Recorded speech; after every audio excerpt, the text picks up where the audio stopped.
Well, greetings, imagination connoisseurs. Once again, it is I. As we all know, I am, of course, your Duke of Dope Discourse, your master of fun and wonder, your Viceroy of Verisimilitude. Somebody's got to make that picture. And, of course, your sommelier of sci-fi or cinema, your Archbishop of Banterbury, your...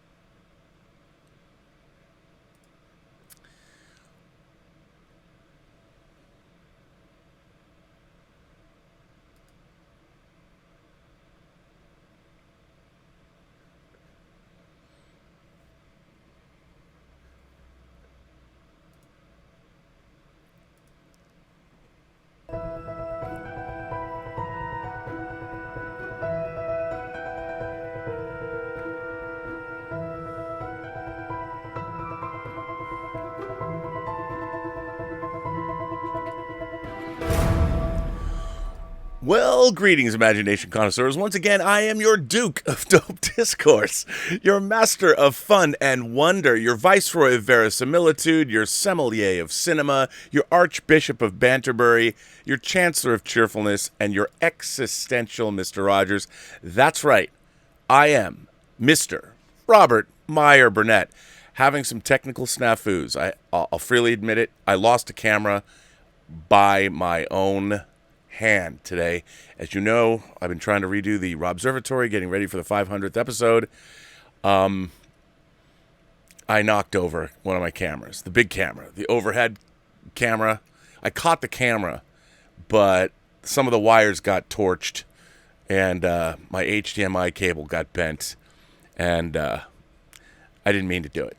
so hey, I freely admit it. Looks like it's gotta go to Best Buy and get myself another HDMI cable. It's good. You know, I've had to move stuff around here. The lot of renovation going around. I was going to shoot a new opening sequence for Robservations for the 500th. So I apologize. Apologize for all that. But anyway, I've got a lot of letters today. But I really wanted to talk about the takeaways and the things that I've learned now that I've caught up with everything that I wanted to catch up with from DC Fandome. Yesterday, when I had gone on, I had not seen the Suicide Squad presentation. I'd seen the promo of all the characters, but I hadn't seen the behind-the-scenes presentation. I had not seen the Black Adam presentation, nor had I seen, of course, Matt Reeves' Batman trailer, or The Batman. And a lot of people have been asking me about that, and I think that I have to tell you, after watching the event, like, first of all, look, the event was what it was. I thought it was very slickly produced. I thought it was wildly entertaining. There are segments in there, such as the Sandman segment, I really appreciated. I think overall, they certainly did a good job of being inclusive to the point of it being obvious. And when that kind of thing is the case, I think you've gone a little too far. But for the most part, I really enjoyed all the presentations. I did like the fact that in the Zack Snyder presentation for the Snyder Cut, that the fans that had spearheaded the entire movement were focused on. I thought that was, for the most part, I thought it was a very classy event. And in terms of one giant commercial, which is what it was, I've seen worse. I would like to have seen more of an interactive component, but I know it was really difficult. It's difficult to get all those people together. And from a technical standpoint, it really was slick. And I think if we're going to get more of those kinds of events, now you're never going to get a company to not be selling their product. So from that sense, I'm like, all right, I'm down with that. All right. But I think overall, they did a fine job. I really enjoyed myself. I enjoyed the information that I was given. And I thought that I actually learned, and I think you guys learned if you watched any of the panels or you watched any of the things that came out of it, we learned a great deal. And I think my biggest takeaway that has made me excited for the future of comic book related film projects that are going to be coming out of Warner Brothers, DC and Warner Brothers, the thing that I took away the most and the thing that makes me the most excited overall is that they have truly embraced the idea of the multiverse, and they understand that you can tell one Batman story and it can be totally different from another Batman story. And if you want to have continuity between films, you can do that, or you don't have to do that. We learned that the Matt Reeves proposed Batman trilogy is standalone. It's not part of the DCEU, which I loved hearing, because that means I don't have to listen to, all the people bitch and talk about, well, maybe this could be happening and maybe that could be happening. And I've always maintained that the Matt Reeves Batman trilogy was going to be a universe unto itself. And we learned that basically it is Batman Year 2. Batman is a newly minted Batman, and that the proposed HBO Max TV series is going to be Batman Year 1, which excites me because I love that Frank Miller storyline. As a matter of fact, I have the comics right back here that I'm going to get slabbed. But I was very excited to hear that, and most of all, what really excited me was hearing from Walter Hamada. The fact that you had a studio executive who's basically calling the shots, who's forging the direction that DC is going in. We've talked about him a lot on the John Campea show. I've never met Walter Hamada. I don't know Walter Hamada. But hearing him speak, you realize that, okay, as a studio exec, he understands this material. He knows this material. He probably grew up a big fanboy for all I know. But it's exactly, people have said, well, what DC needs is somebody like Kevin Feige. Well, in a way, I think Walter Hamada is that person, especially after hearing him speak. And that they are making all of these diverse films. They can make a Flashpoint movie with the DCEU Flash with Ezra Miller, and they featured him front and center. So they're not backing away from him. And that they're going to have Ben Affleck's Batman, and they're going to have Michael Keaton's Batman. We knew that. That's really exciting. So they're all in. Now, if that goes well, I could see a Batman Beyond series. They didn't really say they were going to do one, but they definitely alluded to the fact that the multiverse is wide open, and they're willing to do anything. And that's what differentiates Marvel from DC. The MCU, and I love the MCU, but it's very much of a piece. How they used to have a Marvel style in which they made their comic books, the MCU has a style. Now, they might try and push and play with that style with things like Doctor Strange and the Multiverse of Madness. I mean, if they do bring Tobey Maguire in as a Spider-Man, they've already set a precedent with Into the Spider-Verse, although that wasn't part of the MCU. But I like the fact that now Marvel and DC are sort of clearly delineated. DC is going to move away. The idea that there's going to be some kind of a shared universe over all their films was absolutely torpedoed yesterday. That's not to say they can have a certain continuity between some of their movies. Aquaman is certainly in the same continuity as Batman v Superman. Flashpoint will be, the core of that DC universe, I think, is still continuing on. And if Henry Cavill comes back, Superman, they didn't mention that he was going to. They had no distinct plans. They've mentioned he will return, but they didn't mention anything specific yesterday. But for the most part, I've really enjoyed. I really enjoyed what they were saying, and I have to say, okay, I did not respond to the Batman trailer. Again, I am all about authorship. And I think what we're getting is a very different version from the era that Tim Burton began, and a very different version from what Christopher Nolan did. And knowing we're going to get... I love the idea. It's kind of like we're getting a Legends of the Dark Knight in film form. The way Legends of the Dark Knight told various Batman stories, you could do whatever you wanted within that context.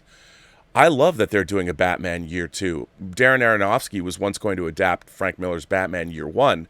But seeing this, I love the way it looked. I love the whole take on it. And the fact that we're going to see a new Bruce Wayne. It looked like far more of a crime thriller, a detective story. Somebody mentioned, I think Jeremy Johns said in his reference to it, he was talking about his first impressions of the trailer, and he said it looked like Seven meets Batman, and I'm all for that. And it's got some elements, right, seeing the rise of these villains. Apparently is the Riddler a serial killer? I love the trailer. I love crime fiction. I read a lot of it, and I think it looked great.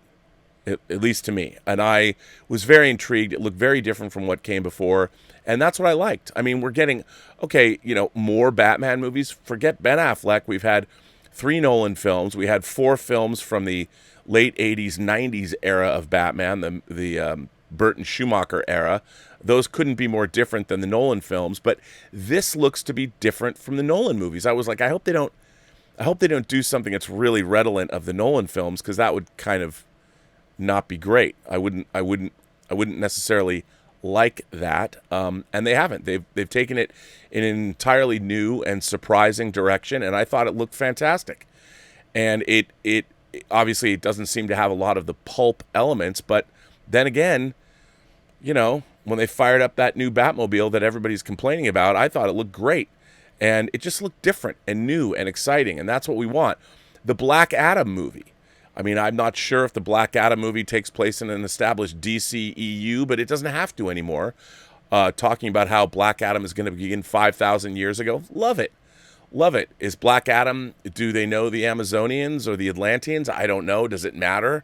I mean, we're going to get a cool Black Adam movie, and if they want to cross over with other people, they can. Because they're embracing the multiverse. And by doing that, anybody can show up in anybody else's movie. And what we're going to get, what they're going to concentrate on, is stories themselves and telling great tales. We don't need another origin of Batman, but I'd love to see his first or his second year in operation. I think that's all very interesting. And again, it doesn't interfere with something like Batman the Animated Series. It doesn't interfere with Ben Affleck's Batman. What a contrast. You could say that even though you might not be able to draw a straight line, you might be able to say that, okay, Robert Pattinson is a younger Ben Affleck, if you want. And as a lifelong James Bond fan, I've never been particularly worried about the continuity of the James Bond movies. I've talked about that before, even though if you would like to watch them in some kind of a continuity, you could. But there's different M's. I mean, the fact that Judi Dench's M used to deal with Pierce Brosnan, and then she dealt with Daniel Craig, that never bothered me. The idea, whenever I saw a James Bond movie, I always felt I was getting a new adventure. I understood the character. I understood that he was in the British Navy. And I understood he was an intelligence operative, and at some point in his life got a 00. We saw how he got a 00 in Casino Royale, which I thought I liked that, but it was pretty quick. I mean, they just do that in the opening of the film. Made you feel it, did he? I mean, that was fine. But continuity has never bothered me or never taken away from my enjoyment of the James Bond franchise. And now knowing that DC Fandome, well, after the DC Fandome event, that they are embracing the multiverse, means we could get, it makes to me the DC cinematic universe, and let's call it cinematic multiverse, is much more exciting because it's much more director friendly, and I think by definition it's going to require auteurs to put their stamp into a film. And it's great. I mean, a lot of times we've heard that directors, people that wanted to work over at Marvel, have found themselves creatively stifled by the fact that their films have to fit into this larger tapestry of the MCU. But now DC is going to be a place that if you ever wanted to make a comic book film, or they'll listen to you, And I think the possibilities of the kind of films that we're going to be getting have grown exponentially, at least over at DC. And what's still great is I love the MCU. I want to see Doctor Strange in the Multiverse of Madness. I want to see Eternals. I want to see what they're doing. I want to see Thor: Love and Thunder. I like the fact that the films are all interconnected. And I like the fact that they've done that over 23 movies, and it's great. And Black Widow and Eternals coming out, they're going to continue to do that. And I don't think they're going to change what they're doing because it's working well. But I like the fact that no longer do I have to sit and listen to my own inner fanboy or the fanboys that I talk to online each and every day, fangirls, fan people, fan humans, however you identify across 28 known galaxies, because I talk to every one of you, all kinds of people. But I think the one thing that, despite the fact that we might personally be very diverse, I think that all of us who love things like shared universes, and who doesn't when they're done well, everybody's always talking to me about the DCEU. What's going to happen? Well, now it doesn't matter. Now we're going to get all kinds of crazy stories, and that is exciting to me. I think it's exciting for Hollywood. I think it's exciting for filmmakers, veteran filmmakers, up-and-coming filmmakers. And I have to say, nothing said to me that they're good to go than seeing King Shark in clips of Suicide Squad. I mean, even though sometimes, it was artwork or a poster or something, if you look at the team, I mean, James Gunn dug deep into the DC Universe. Polka Dot Man, I mean, there's some crazy stuff, and I'm like, okay. And the live action footage, the war stuff they're shooting, looks epic. It looks huge. And the idea that they are kind of making a war film where it's got a Dirty Dozen vibe to it, as it should, and that he's leaning heavily on Ostrander's Run, which is when I started reading Suicide Squad. I'm going to get my Suicide Squad #1 slab, let me tell you. I just think that it's a really exciting time. And as far as creativity goes, I came away from that Fandome event, sure. Was it a big commercial? Yes. But there was enough substantial nuggets in there from everybody. And the fact that they did talk to Walter Hamada and Jim Lee, and the fact that they did have James Gunn, and they did have all of the Suicide Squad members, and Patty Jenkins, and all of those things. I mean, I thought it was really, really exciting. And I don't know what you guys thought, but I came away as the Chancellor of Cheerfulness and the Archbishop of Banterbury and the Pharaoh of Physical Media. I don't know what all those have to do with one another, but I came away very excited.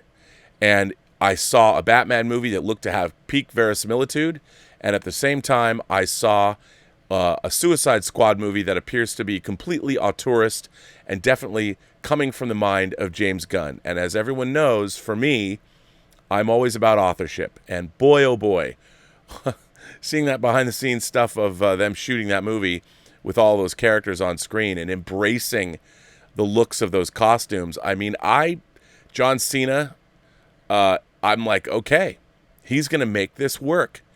And I just couldn't be more overjoyed about it all. I think it's really exciting.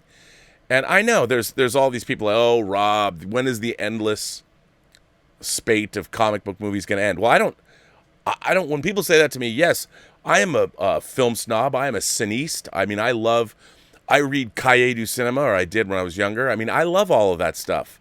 And, give me my Tarkovsky movies, and give me my Ozu movies, or give me my Ray movies, or give me anything from the pantheon of American film directors. I'll watch them. I love all that stuff. I love Antonioni, Fellini, whatever. But I also love the MCU. And as somebody who grew up with comic books and loving comic books, I find that sort of strange that people make these, well, I mean, I can't watch that comic book garbage. I'm like, I don't understand that. Comic book movies, good comic book movies, are like movies about knights or lawyers or cops. And I love movies about knights and lawyers and cops. I always love those kinds of stories because they have a built-in conflict, whether it's a good guy, an antagonist, or a protagonist. And good comic book films I find delightful. Like Yoda said to Luke when he went into the cave in Empire Strikes Back, what's in there? Only what you take with you. And if you take an open mind and you take your sense of childlike wonder and you see comic book characters writ large on the big screen portrayed like they've never been portrayed before, what's not to love? And I'll come back and I'll watch my Criterion disc of Tarkovsky's Solaris. That doesn't mean or even more of a slog, Stalker. I love Solaris and I love Stalker, but they're not exactly movies that are easy to sit down and watch with all your buddies. And I just think that there's room for everything. And hearing that there is a direction, a new bold direction that is going to be based on auteurist visions, and I still dream of making an Atari Force movie. And I know DC doesn't have the rights anymore, but maybe you could get them, and I could see Dart, and I could see the Dark Destroyer, I could see Martin Champion, I could see all of those characters. I'd like to do it one day. Probably not, but you could. Or maybe adapt Howard Chaykin's Twilight miniseries that Jose Luis Garcia drew. Big epic cosmic story out in the spaceways. I mean, anything is possible. And knowing that anything is possible, I'm just excited for the kind of films we're going to get. We already saw the first Mandate allowing Todd Phillips to make his Joker movie. Who would have ever thought we would have got that movie? Academy Award winning movie. Crazy. And while I have no desire to see Joaquin Phoenix cross over with Matt Reeves, Batman. I think if there's going to be a Joker, they're going to come back and do that. I think it's kind of nice that we're not getting another Joker Batman movie. Let us see the rise of the Riddler and the Penguin and Catwoman and all that. I'd rather see different takes on those characters. But it's exciting. And I think for all of us imagination connoisseurs, before we wither away and die or find ourselves infected with COVID or any manner of horrors that the human world that we inhabit can visit upon us, we're going to get some damn good comic book movies. And I think that's pretty great. I mean, my God, Suicide Squad, Black Adam, the Snyder Cut of Justice League, Wonder Woman 84. I'm like, come on, man. What's not to love? Very exciting. Very exciting times. And I think a bold new direction. And it's great to see a studio head like Walter Hamada who knows what to do as opposed to, I mean, they were being proactive. They're like, here's what we're going to do. No longer are they going to react. They're going to act decisively for what they know. And they've had some big wins. Even Shazam, while it might not have been the biggest grossing movie in the world, they're still making another one. Shazam, was it Fury of the Gods? Whatever that means, I'm in.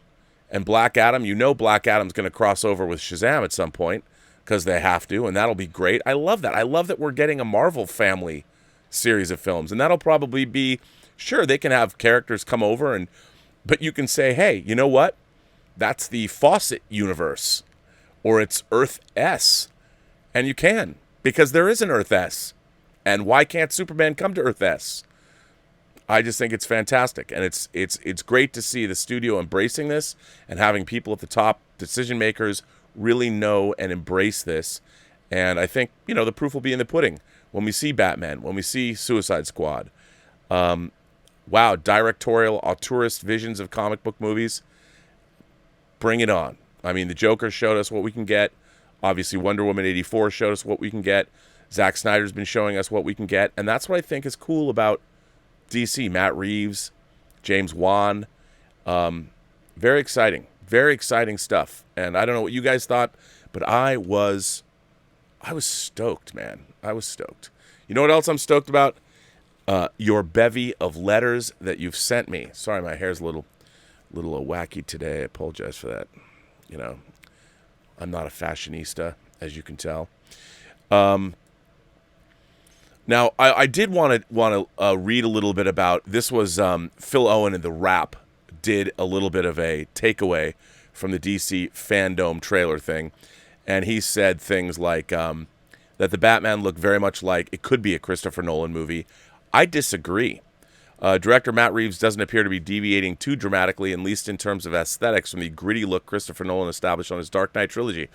Oh, I think this is way grittier than the Dark Knight trilogy. I think the Dark Knight trilogy was maybe a little bit more pulpy, and certainly it did not look nearly as dark as this. The tone of this film was, I thought, much darker.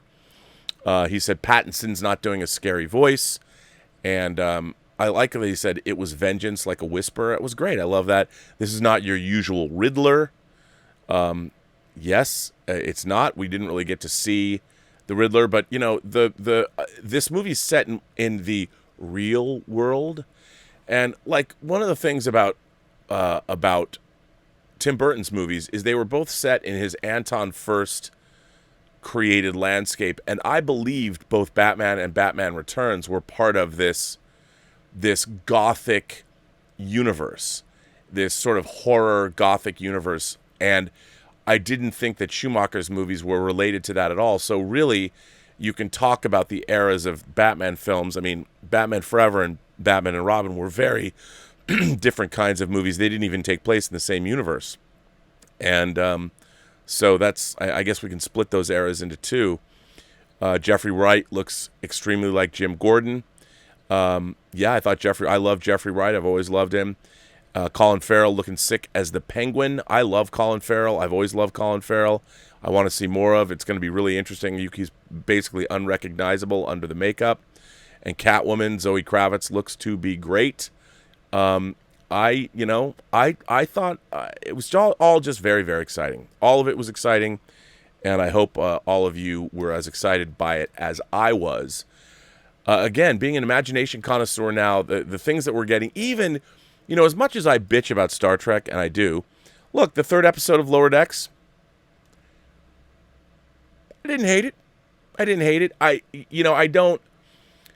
My whole thing is I take Star Trek seriously, and it's sort of a meta send-up of Star Trek, and now they're going to sort of, I can see that they're going to move into more Star Trekian kinds of stories, but I just don't want, I don't care about an animated Star Trek series like this that isn't, I mean, for all of its limited animation, the original Star Trek series from 73, 74, the Filmation series, was an attempt to make serious Star Trek, and I like that. I like Star Trek stories.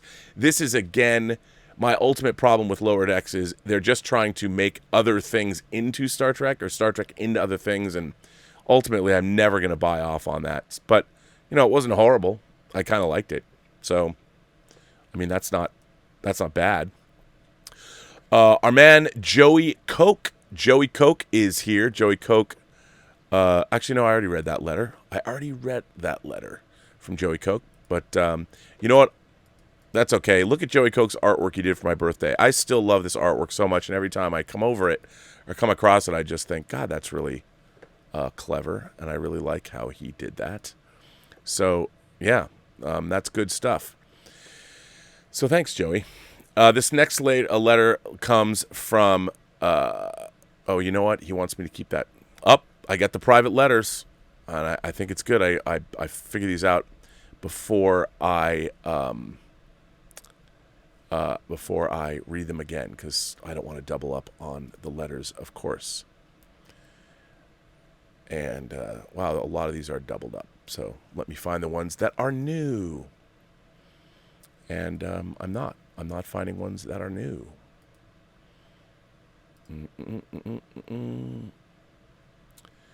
Oh, here we go. Here's a new one. By the way, I should mention news. It looks like Unhinged has grossed $4 million this weekend at the American box office, North American box office. Not bad. I don't know how much Unhinged costs, but in this COVIDed out time of ours, drive-ins did really well with the film. I mean, I can't imagine a better place to see that movie than at the drive-in. I mean, my God, how cool was that, or is that? We shall see if in, 2 weeks' time we don't have spikes, but, we don't know. But I think it was great. I mean, that was some good news for our industry. Victor Rosario from Maine, writes in and says, Dear Rob, 4th letter. Happy Blade Kills the Marvel Jinx Day. I'm aware that it is fashionable to give sole credit to Bryan Singer's X-Men for starting the Marvel Cinematic Revolution. Even Kevin Feige does, because maybe he played a small part as producer Lauren Schuler Donner's production assistant.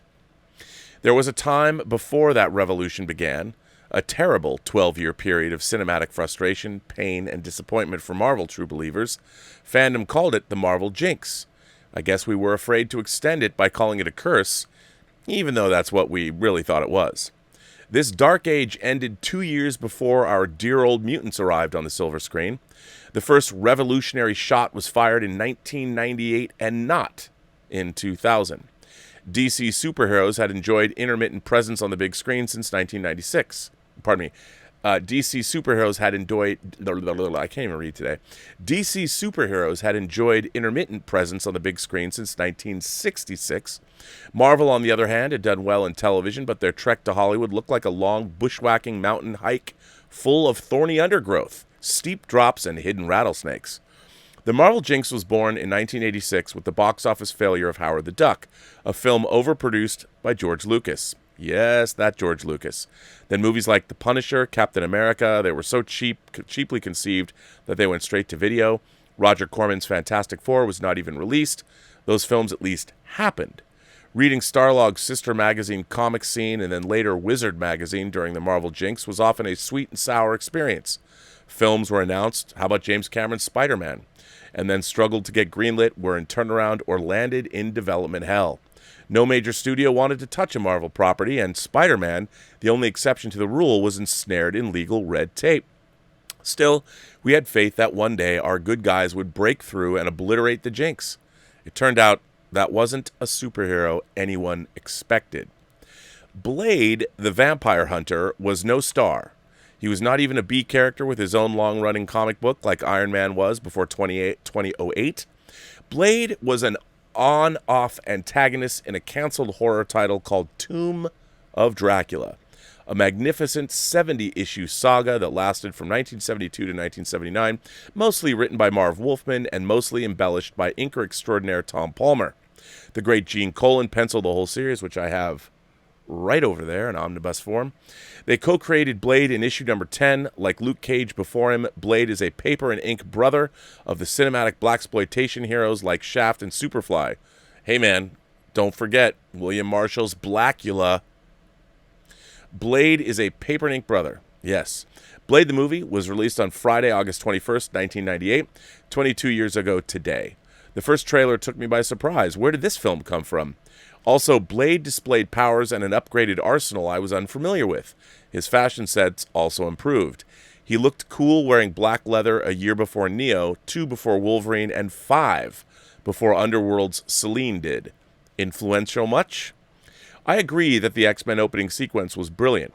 Blade's opening sequence had a different flavor, but it felt equally grounded and was no less extraordinary. And it made great use of porn star Tracy Lords. No, it really did. The blood rave scene at the meatpacking company with the pulse-pounding music, the disco lights, the grinding bodies, and Tracy Lords leading the proverbial lamb to the literal slaughterhouse escalated from a sexy and thrilling to very scary in a minute. Director Stephen Norrington's movie was not meant to be profound. It was designed to be a slick, violent, gory, and noirish R-rated actioner with a horror facade, a vehicle to be driven by Snipes' charisma. Like most action films, the plot is somewhat thin, but Blade's raison d'etre is stronger than the average action hero. Seeing Snipes mow down scores of blood-sucking creatures of the night spouting lines like, "Some motherfuckers are always trying to skate uphill," was as much fun as seeing John Wick do the same with armed thugs. Blade was not embraced by critics, but it was not loathed either. It was also popular enough to spawn 2 sequels.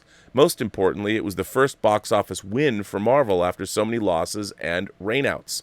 The Marvel jinx was officially over. It was said in the publications of the day that the success of Blade helped greenlight the X-Men movie and certainly strengthened the brand 2 years after filing for bankruptcy. For those reasons, Mr. Snipes, director Norrington, scripter David Goyer, producers Robert Engelman and Peter Frankfurt, and New Line Cinema deserve our acknowledgement, love, and gratitude. I worked for Bob Engelman on my first movie, Texas Chainsaw Massacre 3, Leatherface. I, for one, will always remember their feat. A PG-13 Blade? Last year's Hall H MCU presentation included the promise of a Blade reboot starring Academy Award-winning actor Mahershala Ali, who was brought on stage. Hopefully this time Quincy Harker and his band of vampire hunters will join him, and we will see a Dracula who looks like Gene Colan's version and not like the forgettable one we saw in Blade 3 or the Omega Red twin Marvel Comics has come up with lately. There's only one thing left to say. Happy Blade Kills the Marvel Jinx weekend, everyone. By the way, my girlfriend Claudia ordered the Robservations coffee mug on Monday. Well, tell your girlfriend thank you. You know, Victor, you're right. I think what was very interesting, and if you look at how, like Tim Burton's Batman and then the Schumacher Batman movies were sort of these weird one-offs, but I don't think they convinced anybody that any other comic book characters would be brought to the screen. And I know from working on X-Men 1, doing the special features for both X-Men 1 and X2, that even Lauren Shuler-Donner, the producer, she was not down with Bryan Singer's dark approach to the mutants. I think, if anything, she was probably as influenced by Bryan didn't know what the X-Men were. He didn't read the X-Men. He had seen Tom DeSanto convinced him, and he watched the animated series, and Bryan's like, okay, but I need to bring it into my real world. And I think it was Bryan who he did ground the idea of superheroes that could exist in our world. But I do think that comic book adaptations were seen, and I have to say this, before everyone always talks about Blade, I don't think you can have a conversation about Blade without first talking about Alex Proyas's 1994 film, The Crow. Eric Draven, It Can't Rain All the Time, The Cure's Burn, Michael Wincott. I mean, Ernie Hudson. I'm telling you, The Crow is one of my favorite comic adaptations, and the stylization that was brought to that film, a combination of miniatures and live action photography and all of it, a heady brew. I mean, I have a friend, my friend Dave Parker. I mean, Dave Parker was, that movie really spoke to him, and I think it spoke to a lot of people. In a way, I think The Crow was kind of like the goth Star Wars. I mean, I think that The Hunger is the goth Stairway to Heaven. But maybe The Crow is the goth Star Wars. I love The Crow, and I obviously was heavily into comic books, and it's, of course, an adaptation of J.O. Barr's very, very dark. I mean, it deals with some really dark subject matter. A man and a woman who truly love one another. They're living in a bad, bad, bad town, and on Devil's Night, she's raped and murdered, and he's killed and comes back from the grave to avenge her death and his death as well.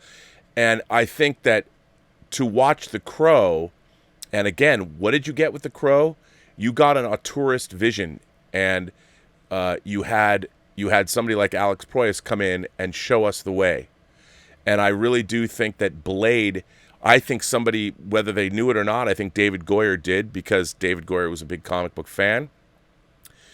And I think that part of the way that movie was allowed to be released, and remember, New Line made that movie too. New Line released The Crow as well. Oh no, pardon me, they didn't. I'm sorry, I am wrong. That was Miramax. I believe Miramax released Crow. See, I have no problem admitting when I'm wrong. But New Line released Blade. But I think that there was definitely some influence there, and they realized somebody probably thought, okay, Blade, The Crow worked. Where can we look? And how interesting it was that Marvel had this obscure character Blade that they turned into a film. Now, I think they thought that because it didn't have a big connection. Tomb of Dracula was never seen as anything that was set in the Marvel Cinematic Universe. I mean, hell, the X-Men have met Dracula, and there's a great annual. I think Bill Sienkiewicz actually drew the cover. You know what? Now that I'm bringing that up, just as a foray, let me take the. Let's see, X-Men annual, Dracula. Let's see if it'll come up. Annual 1, 1982. Well, we'll see which images. There's the cover. I can see the cover. I should get mine slabbed. It's actually X-Men Annual 6. And, yeah, this is dope. And allow me to, that's not the entire cover. I'm looking for a good version of it. I'm going to put it up for you to see it, because why not? Yeah, here, and this is a, I believe it is a Sienkiewicz cover. And why don't I show it to you? Because why not? For those of you who might not know, it's true. The X-Men once fought Dracula. And by the way, if the X-Men once fought Dracula, bring Dracula with Blade, you can bring the real Dracula into the Marvel Cinematic Universe. Why not? So here it is. Here is X-Men Annual number 6 with the Sienkiewicz cover, and yeah. So there you go. Dracula's there in the background. Pretty dope. Pretty dope. But yes, of course, Blade was, I think, so you had The Crow, then you had Blade, and I think you're absolutely right, Victor, that Blade's success, and the fact that there is 3 movies, and Blade's really great. I love Blade. I knew I would love the movie. The thing about Blade was Stephen Norrington directed that movie, and of course, anyone who worked with Stephen Norrington, I used to party with Stephen Norrington, by the way. Anyone who knew him, he was pretty arrogant, but he brought an incredible verve to that film. And the whole casting Tracy Lords, the whole idea of that underground party scene, the New Order remix that's pounding at the beginning of that, the image of the rave, the rave and the industrial rave and the blood coming down from the ceiling. I mean, these are things we hadn't seen before, and they were the epitome of, I thought, 90s cool.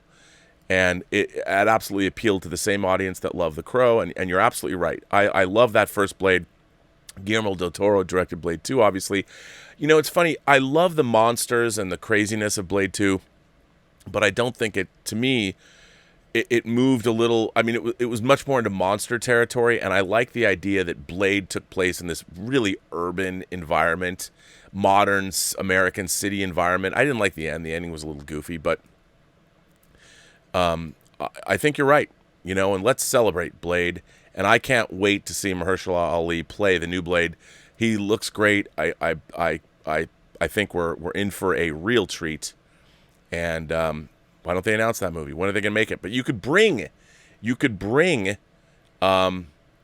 Dracula into that movie. My friend Darren McKinnon is here. Darren McKinnon writes in and says, "Mr. Burnett, come on, dude, Mr. Burnett. I've written to you before. The only subject I touched upon in those letters was Star Trek. As with you, I could say Star Trek is kind of my religion.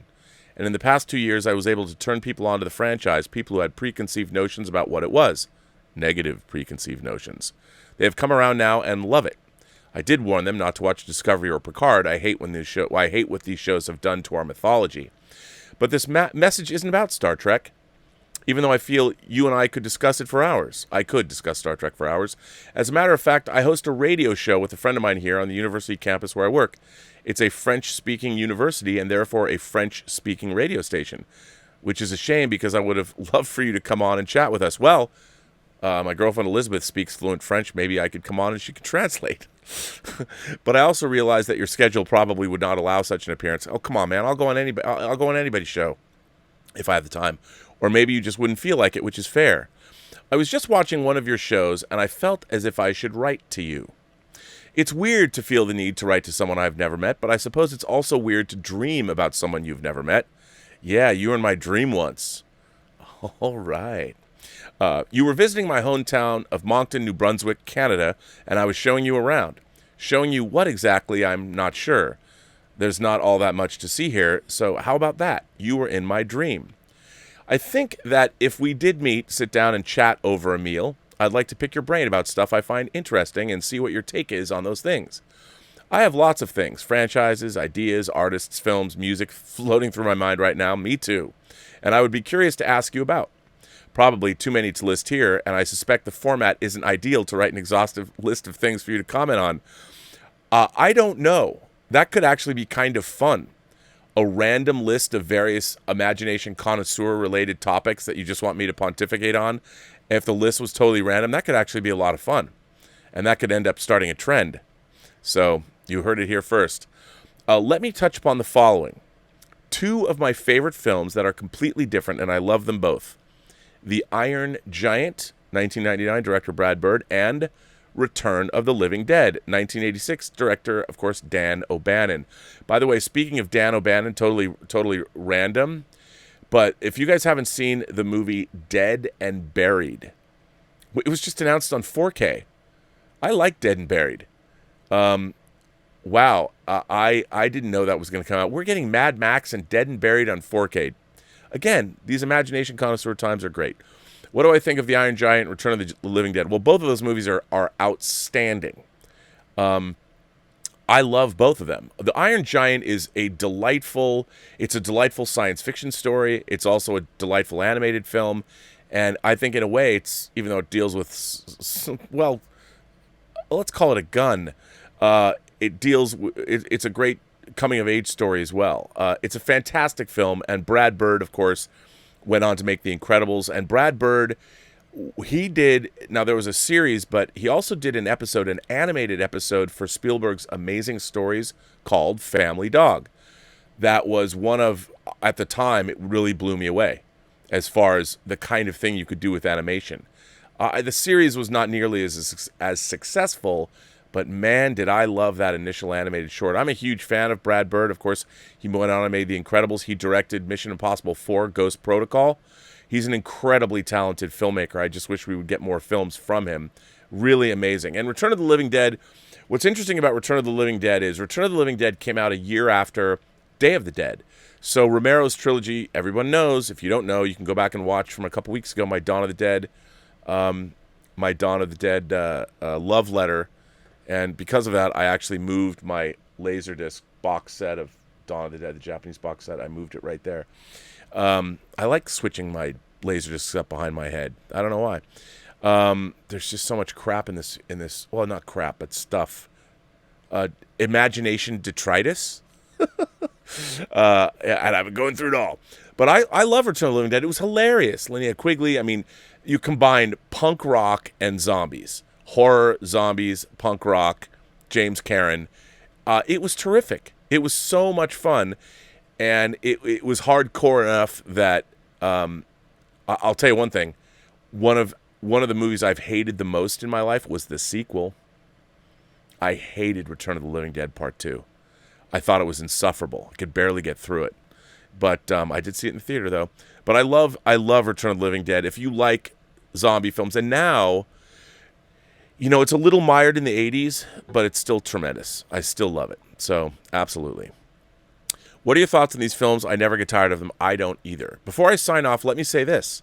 Last night, I went to a drive-in, and I probably haven't been to a drive-in since I was 8 or 10, which is 35-ish years ago.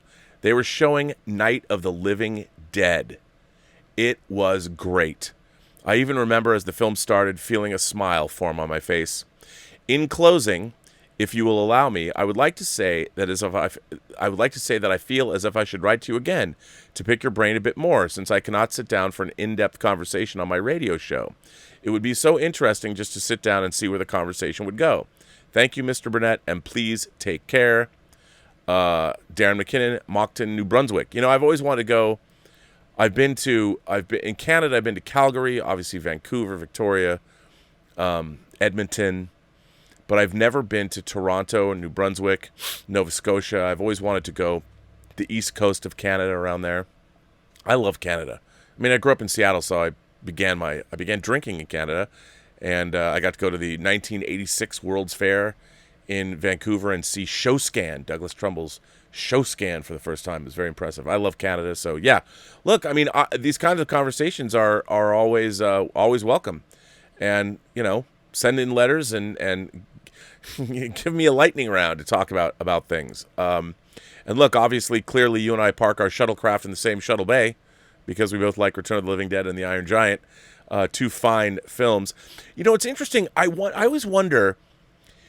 One of the things that I find strange now about this whole unique online pundit world that I've sort of been inhabiting I've now been doing this for almost 5.5 years. I started in April of 2015 when I was a guest on the 6th episode of Collider, of Heroes, when it was AMC Heroes, with John Schnepp and John Campea, almost 5.5 years ago. And what is interesting for me about this online pundit space that I inhabit is I'm one of the oldest people in it. Not in terms of what I've been doing. I'm not the oldest YouTuber, but my actual age. And I find it very interesting when I watch people's channels and watch people's reviews. There's a lot of, like all of what I would call, and I use Star Wars as the demarcation point. You could go further back and really, you could say things like The Exorcist and Texas Chainsaw, or maybe Black Christmas, Logan's Run, Rollerball. If you want to go back to 74, you could. I didn't see those movies in the theater, but I did. The Exorcist was one of the first 5 video cassettes I rented, and I was unprepared when I was 13 to see it. But what's interesting is having lived through this time, and Star Wars is really the big explosion. So 1977, I mean, in terms of horror, you got to go a little earlier. You have to include Exorcist and Texas Chainsaw. Some people who like slasher movies would say Black Christmas. But I basically saw all of these things when they were first run. And it's hard to explain to people what it was like to live in a world where Alien did not exist. And then to go see Alien in the theater in 70 millimeter at the UA 150. Well, Michael Choate's going to be like, it wasn't in 70 millimeter at the UA 150. Well, maybe that might be true, but I remember it as being in 70 millimeter because Star Wars did very well there. It was very strange to go to a movie theater and, having loved creature features and science fiction movies, and see movies like Star Wars and Alien on the big screen. It is impossible to convey to people now what it was like to live in a world where those things and the experience of seeing those things on the screen didn't exist. And then what it was like to walk out of that movie theater 2 hours or whatever later, and having literally your imagination irrevocably changed forever. And it was something that, like, the possibility of what movies could do, you know, growing up on a steady diet. And it was also the age that I was at when I saw these things. I was 10 when I saw Star Wars. I had just turned 12 when I saw Alien. Or maybe I hadn't turned 12 yet. It was right around my birthday that I saw Alien. And it was, these were moments in life. Look, some people talk about rites of passage, and we've all had those. But in terms of me, I was so into movies, even as a kid. And watching them, and science fiction and horror was my thing. And to see something, it was like when I was watching Alien, it felt, you know, I'd seen Mario Bava's Planet of the Vampires. Now, when I was watching Planet of the Vampires on TV, I'm like, well, this is really cool. But I didn't feel it was real. You know, it did not have verisimilitude. It was a movie, and it was the colors and sort of the pop art nature of it all. And, you know, it was serious, and I liked it. But it didn't. I don't remember being scared by Mario Bava's Planet of the Vampires. I just loved it. The original War of the Worlds, as I've talked about when I saw it when I was 5, when a priest got fried by the Martian war machine. I mean, that was hardcore. I was like, oh my God, when I was 5, like, my best friend's Catholic, and killing a priest, aliens killing a priest, they meant business. So that was a moment that has stuck with me my whole life when I saw that when I was a kid, because it felt transgressive. But I coerced, I've talked about this before, nobody would take me to see Alien because it was rated R, and there was no way at 11 or 12. I don't know if I saw it, it had been playing a while, and I remember nobody would take me to see it, and my grandmother... My grandmother had died in 1976, and then my grandfather was getting remarried, but for whatever reason, his wife was out of town, and he would always take us out on the weekends, and I feel terrible about this, sort of. But my grandfather said, well, what do you kids want to do? And I said, well, Grandpa, there's this new movie called Alien.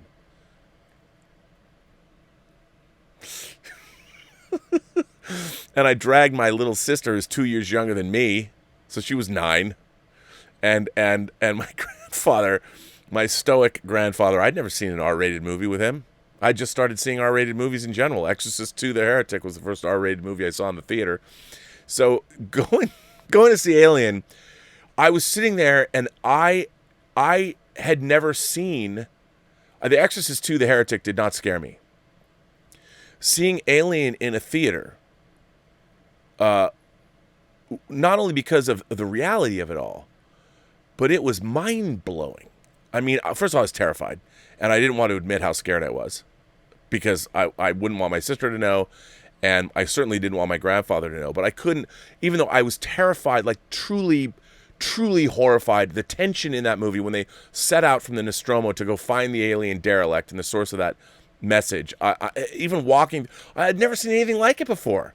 And what was interesting was my mind, in my imagination, as many science fiction books as I had read, like when, you read science fiction books, I think I'd read Dune by this point, and I understood Arrakis. I mean, I knew what pictures of the desert in Africa looked like. I got that.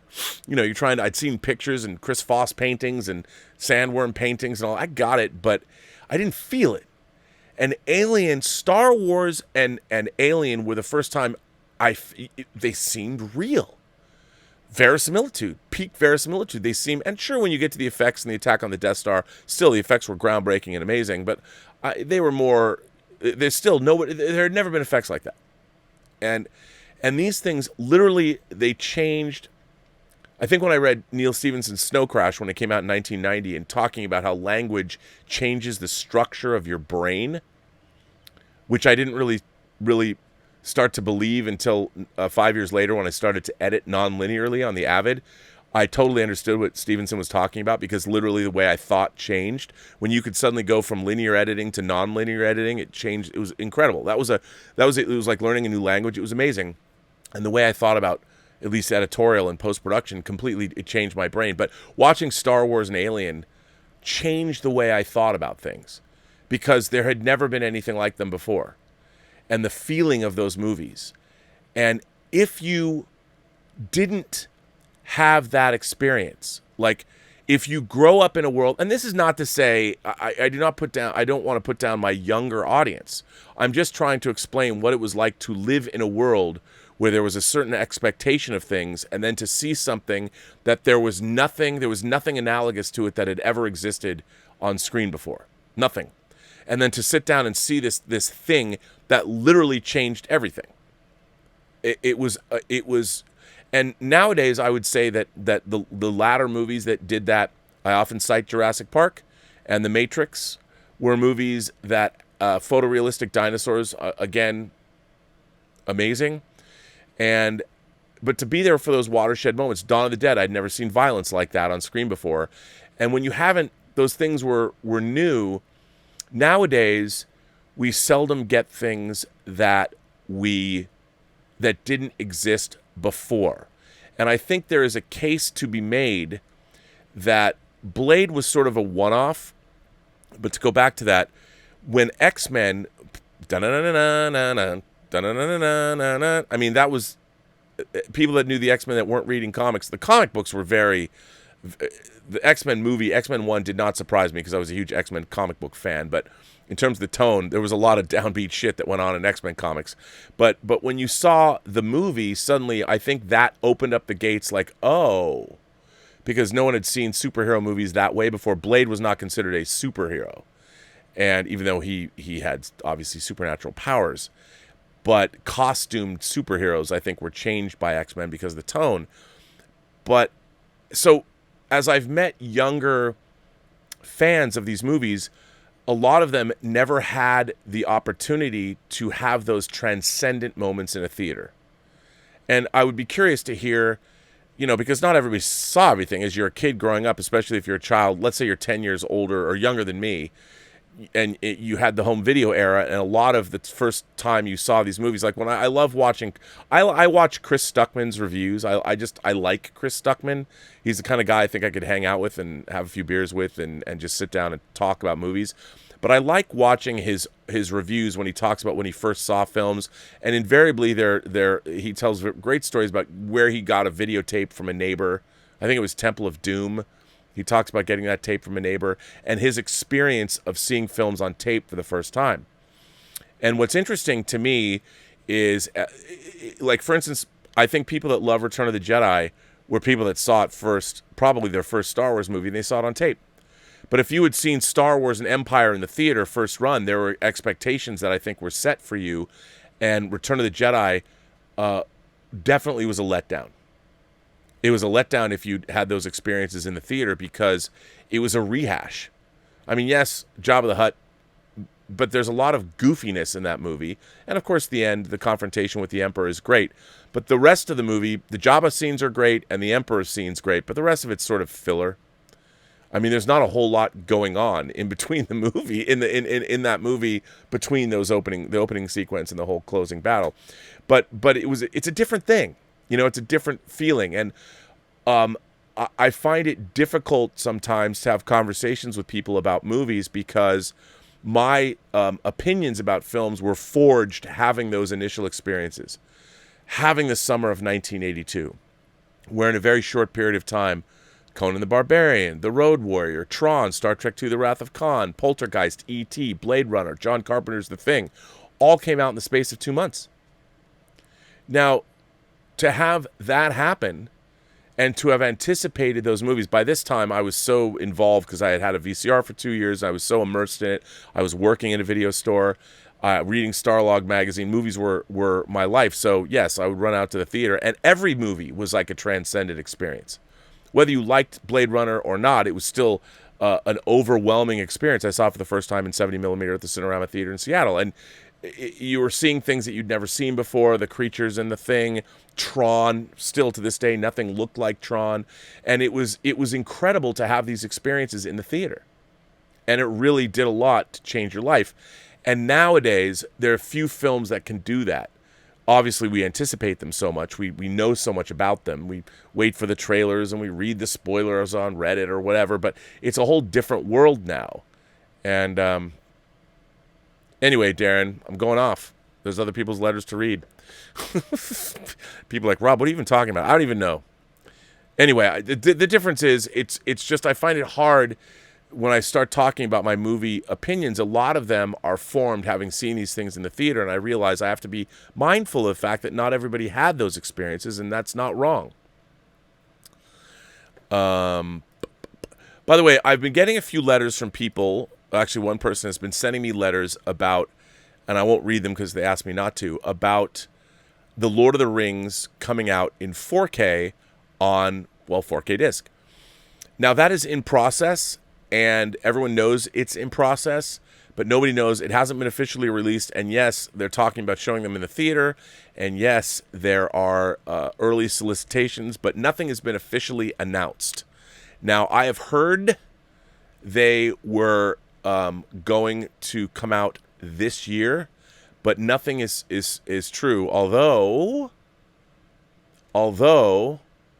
it would not surprise me if holiday fourth quarter of 2020 we would get the Lord of the Rings in 4K. But again, and I'm sure they will show them in theaters again. And I don't know. I don't have any confirmation of that, but it's interesting. Lubna Khan is here. I love that name. Hello. Well, with regards to V, my husband and I relatively recently, a few years ago now, rewatched V, all of it. I just wanted to say that I thought the theme to the final battle was pretty awesome. I believe the theme to V, the final battle, is actually Barry Dvorzan. Is that how you pronounce his name? Barry Dvorzan. And let me put this into the Barry Dvorzan. He also did the music for, believe it or not, the Warriors. And so yeah, I think he did, Barry Dvorzan, because that opening theme for Be the Final Battle that I just posted in the live chat is pretty damn spectacular, and I do love it. I do love it so. I could never understand why they didn't use it for the subsequent series. Instead of that, in my estimation, generic, blah, highly unmemorable 80s music they used. Note, I was born in 71, so I grew up with 80s music, lest anyone suspect me of being some bright young thing with a disdain for 80s music. First of all, I don't understand how anybody could have disdain for 80s music. 80s music was so wildly diverse.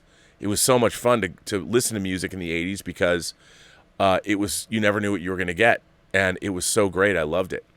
Being a figure skating fan, whenever I hear music, like I tend to wish someone would skate to it, but it's unlikely anyone would dust off this rather old, quite obscure piece of music. Oh well, Lubna. Yes, it is indeed my real name. Thank you for your kind words. That's one of the things I appreciate about you the most. Your genuine, unaffected kindness. 'Tis a quality much undervalued these days, sadly. Well, but Lubna is such a cool name. Lubna Khan. I love it. It's great. What's not to love about that? First of all, and I love that you wrote to me about the V. I can hear it. It's got that great sort of synth drum.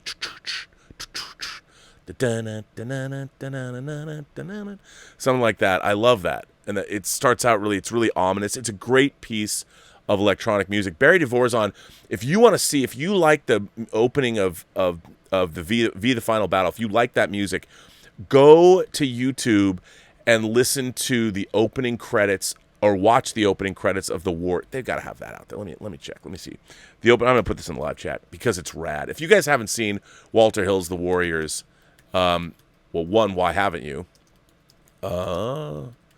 Opening credits. Because I know it's got to be on YouTube. Somebody put it on. Yeah. Yeah. Okay. Let's find the latest one that's got the Warriors opening credits. 2000. No. I hope this is not the. I hope. Let me look and make sure this isn't for the video game because I've gone and looked at that before. Oh no, here it is. Oh, and this has. Look, I apologize. This is Walter Hill's director's cut with these weird comic book like tags on it, but which I don't understand. Somebody please put out the original version of the Warriors on Blu-ray. I would very much appreciate that. Listen to this piece of music because it is amazing. So here I put it in the live chat. The opening of the Warriors. That's also Barry Dvorzan, who did the music for V, the Final Battle. That is some good stuff. This one's from David Miller. David Miller, he says, "Hi, Rob. Quick question. Much has been said that Master and Commander is one of the best Star Trek movies ever. Could you draw any parallels between Star Trek and Shogun?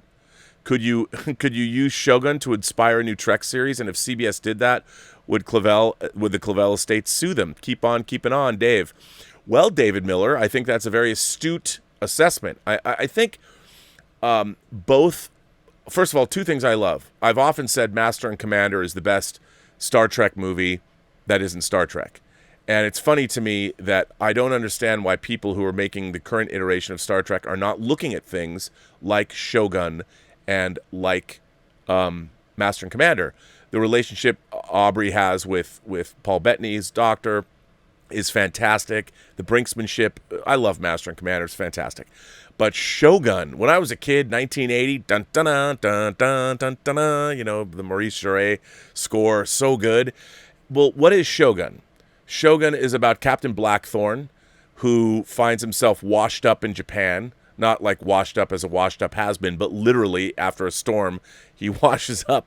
His ship is in this Japanese harbor, and he goes ashore, and basically the Japanese culture is completely alien to him. And one of the things, and if you guys have never seen the miniseries Shogun, it's on Blu-ray. And don't let the beginning storm, gets a little cheesy, but Shogun's one of the greatest things that's ever been on TV. And remember, September 15th is always Talk Like Yoko Shimada Day. But it's so great because the Japanese culture is like an alien. It's like an alien land. It might as well be an alien planet. And the audience, follows Blackthorne. And it's so great because most of the Japanese in the movie is not subtitled. So you are put in this position where, as an audience member, you come to learn the Japanese ways and language the same way that Anji-san, the way Blackthorne does. And it's tremendous. I mean, I would love to see a Star Trek movie like that. And it's funny that you mentioned that. If it wasn't yanked down by CBS, many people know that I reviewed Nicholas Meyer's 3 Star Trek SETI Alpha 5 scripts, the scripts he wrote about Khan Noonien Singh's exile on SETI Alpha 5 after Space Seed and before Star Trek 2. All 3, which, by the way, I loved. It is baffling to me why those didn't get made, but there is a Shogun-esque feel to those scripts. And I don't want to get into it too much because I don't want to get demonetized or, of course, just have them block the show from all the world to see. But I think absolutely. I think that what they're looking, as I've said, my problem with modern Star Trek over the last 11 years is they're trying to turn, rather than embrace Star Trek for what it is, they're trying to turn it into something that it isn't. They're trying to make it cool. Let's make it more like Top Gun. Let's make it more like Game of Thrones and make it dark, which I think is lame. And it's because the people that are working on Star Trek right now don't know how to make Star Trek the way it is. They don't understand. And I get it. There's a lot of people that like modern Star Trek. They're certainly militant, and they'll come after you online. I won't watch Inglorious Treksperts anymore because of you. Well, okay, fine. I mean, I love Mobile Suit Gundam, but I certainly don't love all of the Gundam shows. I'm a Universal Century guy. So, Gundam Seed, sometimes it's really not my thing, at least not all of it. I do like Gundam Wing, okay. But I like the Universal Century. But I don't think the Clavell estate would sue them. I think you use it, Dave, as a inspiration and tell that kind of a story. What would it be like? One of the things I thought was really interesting, there was talk when Brian Fuller was going to do Star Trek of doing, like, I've always thought it would have been really interesting if somebody came to me and they said, Rob, okay, you are going to be able to create a Star Trek series, but we want, like, it's got to be serialized. And I would do it. I'd be like, okay, each season is going to be a complete story from beginning to end. But what always interested me is in Star Trek, they always beam down to, like, the capital city, and they would end up meeting people that were the movers and shakers on the planet and solve a problem on a planetary basis. They go to Sigma Ocean, it's Chicago mobs of the 20s, but it's really like, a city. But what would happen? Let's just say our planet, okay? We're our planet today, and we have a starship from the United Federation of Planets, not of Earth. I mean, not, but we're out somewhere else. And when the Enterprise or a ship like that would roll up to Earth, and there's some problem, where would they beam down? Would they talk to the Russians? Would they talk to the Chinese? Like, why would they beam down to, say, America? So wouldn't it have been interesting, like you could pick any Star Trek, any classic series episode, like, for instance, A Taste of Armageddon, when Aminiar and Vendikar are at war with one another, and they're fighting wars with computers. So rather than blow shit up, they have computers that say, okay, your city's torched, and everybody who lived there, they get a casualty list, and everybody has to report to a disintegration center. Well, in that episode, there's like a council that rules over the whole planet. But what if you did a whole season where there's some kind of planetary something or other, and the Enterprise has to deal with everybody on the planet? It's a multinational planet. And let's say you want to prevent a war, and you have to deal with the different religions, and you have to deal with the different governments, and your entire season would be devoted to that. Like, okay, you're going to come stop an interplanetary war. Well, now there's 2 planets.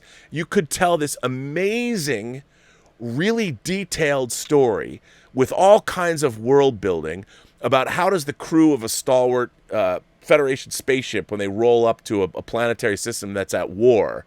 Imagine the story possibilities of getting involved in that. Imagine if the Enterprise landed in King's Landing right after the Battle of Blackwater. You know, they're like, well, we have to save these people, and you have to deal with all the political machinations that's going on. You could spend a whole season doing something like that, and yet it would still be, I think it could still be very, very interesting. And, you know, you create these really in-depth alien races. You'd have to write an alien civilization or 2 alien civilizations as in-depth as, say, George R.R. Martin does when in his books. I mean, I just think that they've fallen back. Star Trek Discovery is a bunch of stories that are so, at their core, so rudimentary.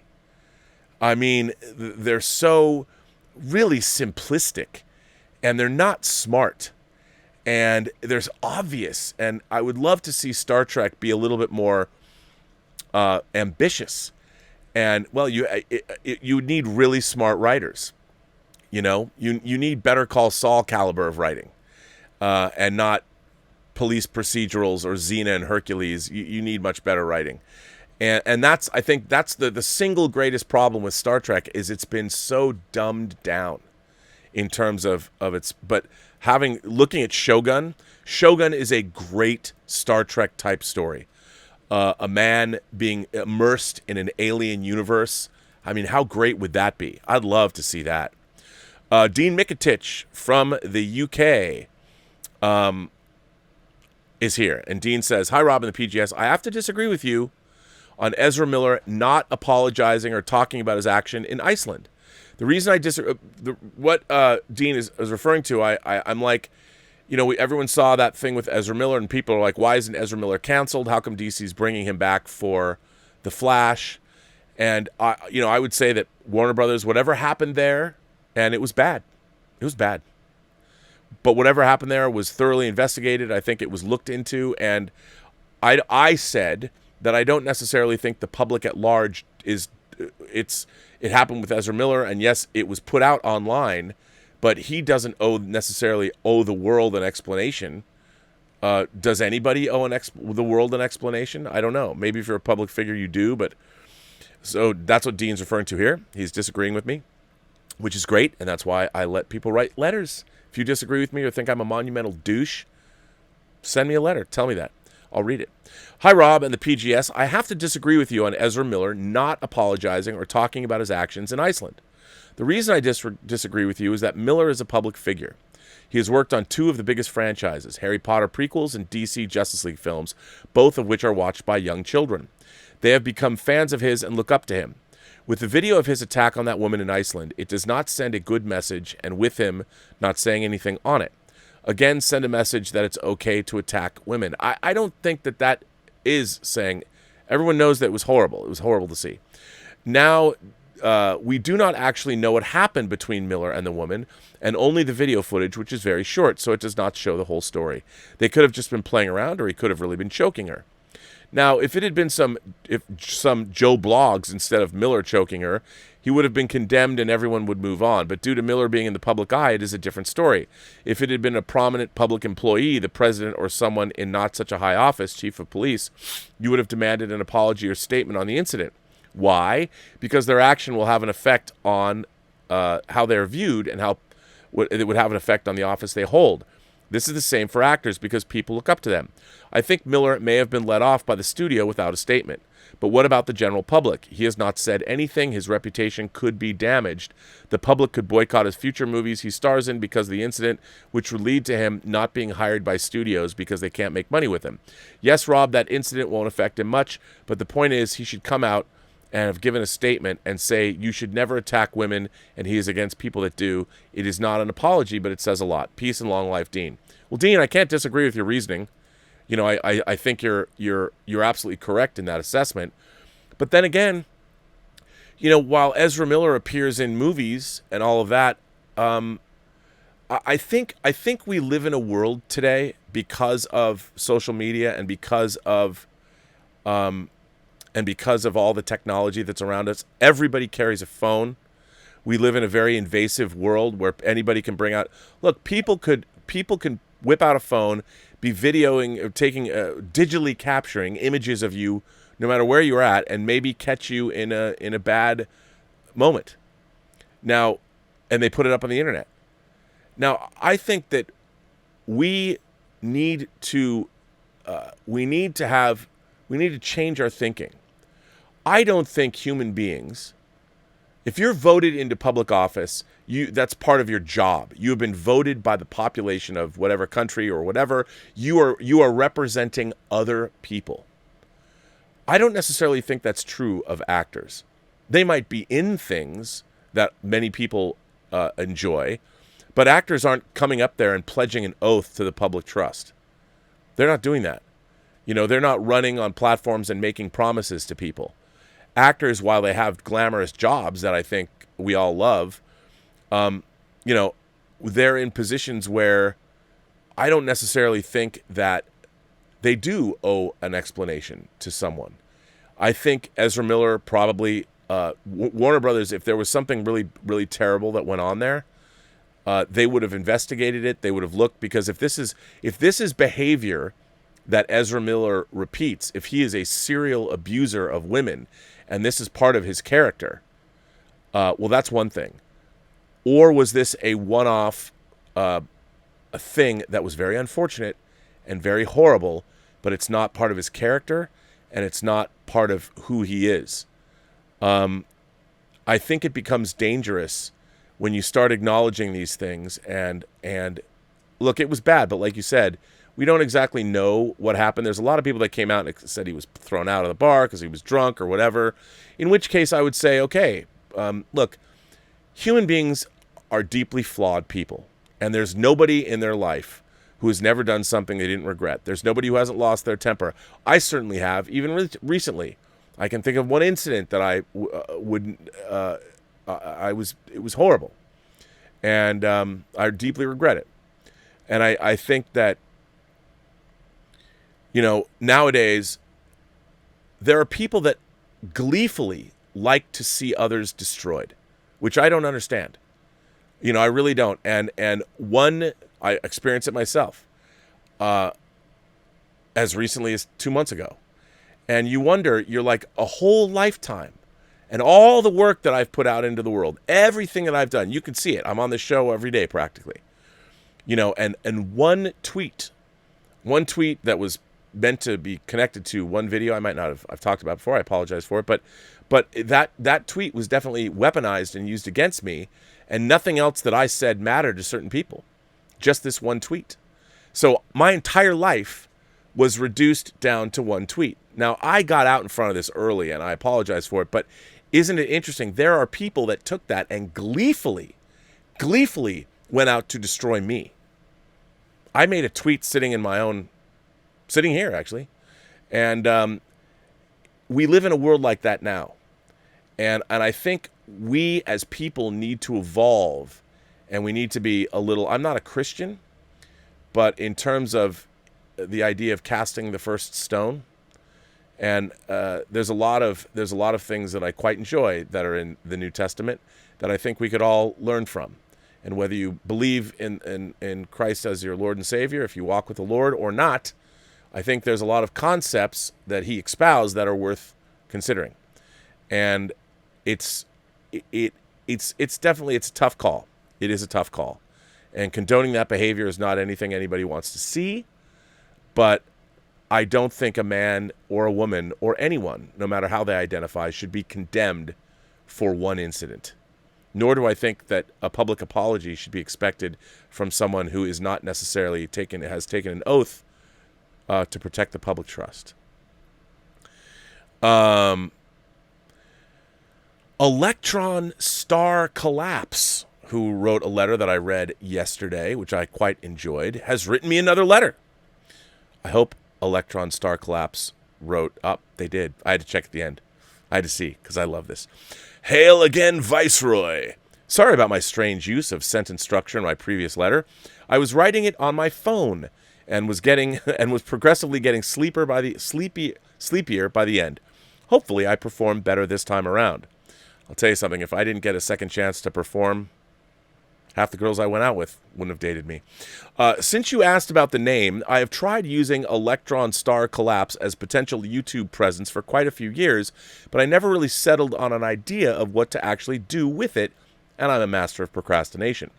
The idea of the name was just trying to come up with something that sticks out, and I thought how an electron star makes no sense, so its collapse would either be a nova or a black hole of utter nonsense. I have a couple of other names I use for other online services, but they commonly are used by other people and not as clever. However, my closing tagline was very spur of the moment, and I thought that if I'm going to be bold enough to use that name, I better close with something just as bold. It was literally the last bit of text I thought of and wrote before pressing submit. In a way, it was made for the Post-Geek Singularity. While I have your attention, I started thinking about the state of modern genre culture on screen, trying to subvert the narrative. God, I hate that. We're going to subvert the narrative. Subvert it? Why? Why? Why deprive people of what they think they're going to get? For some reason, I thought about a comparison of some Gundam stories. Man, I watched a great Frosted Snow, she's a YouTuber that builds Gundam models. Man, is she a great airbrush artist. She went with her husband. I forget. He has a funny nickname. They went to a Gundam expo in South Korea. Everybody was socially distancing, wearing masks, but man, it was cool. Just this morning, and boy, Elizabeth was like, all these Gundams look the same. And I'm like, oh, great. Don't ever say that at a Gundam convention. I was trying to explain to her how the new Gundam is not the RX-78, even though they might look similar. And how they might have suffered a crisis of canon like Star Wars or Star Trek have today. I am a huge fan of the Universal Century, as am I, but there are some bad times trying to watch some of these episodes. Even series creator Yoshiyuki Tomino has requested an episode not be translated due to poor writing and seems to hate how Victory Gundam turned out in the end. Yeah, Victory Gundam's not so good. But then I thought about what is actually my favorite Gundam series, Turn A Gundam. I love Turn A Gundam. I'm unsure if you've seen it. Oh, I own it. But the series creator returned after a few other directors had their hand at making alternate titles using the Gundam name. This particular series, to me, seemed to ask the question, what really is it that makes a Gundam story? It challenged a lot of the past stories and did things that at first glance would seem to violate the formula. The lead character, Lauren Chiak, is a person of color, which may be the only time this has happened in any Gundam series. He's also a pacifist, which doesn't seem to work in a series about giant fighting robots. They're not robots, they're mobile suits. They're piloted. Just want to be clear. In fact, the first episode probably doesn't even spend a whole minute in combined time showing a mobile suit. And why is Earth just entering the age of airplanes? How is this going to be a Gundam series?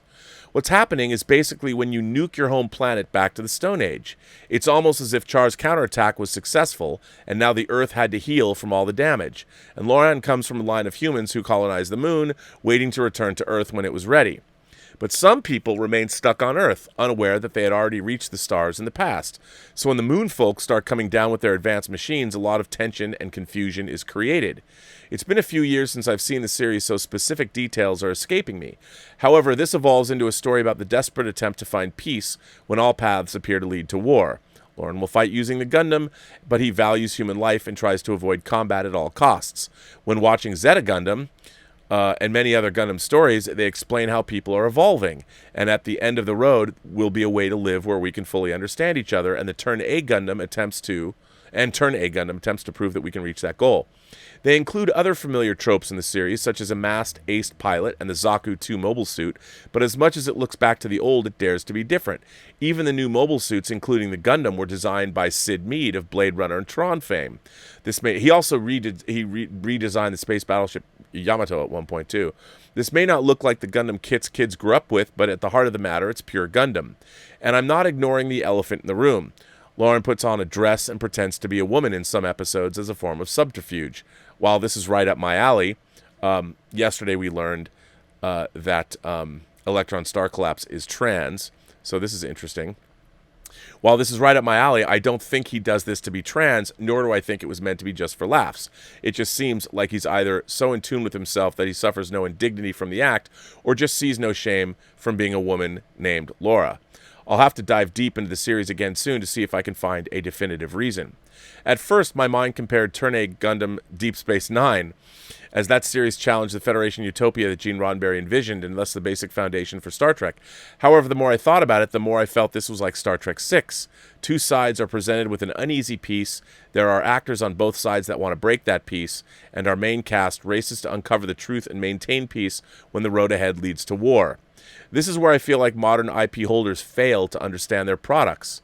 I know you brought up Abrams' Star Trek yesterday, and I know I certainly felt like it was barely surface level. I actually turned off the movie after Scotty got teleported into the coolant pipes because it was just too painful to watch. So stupid.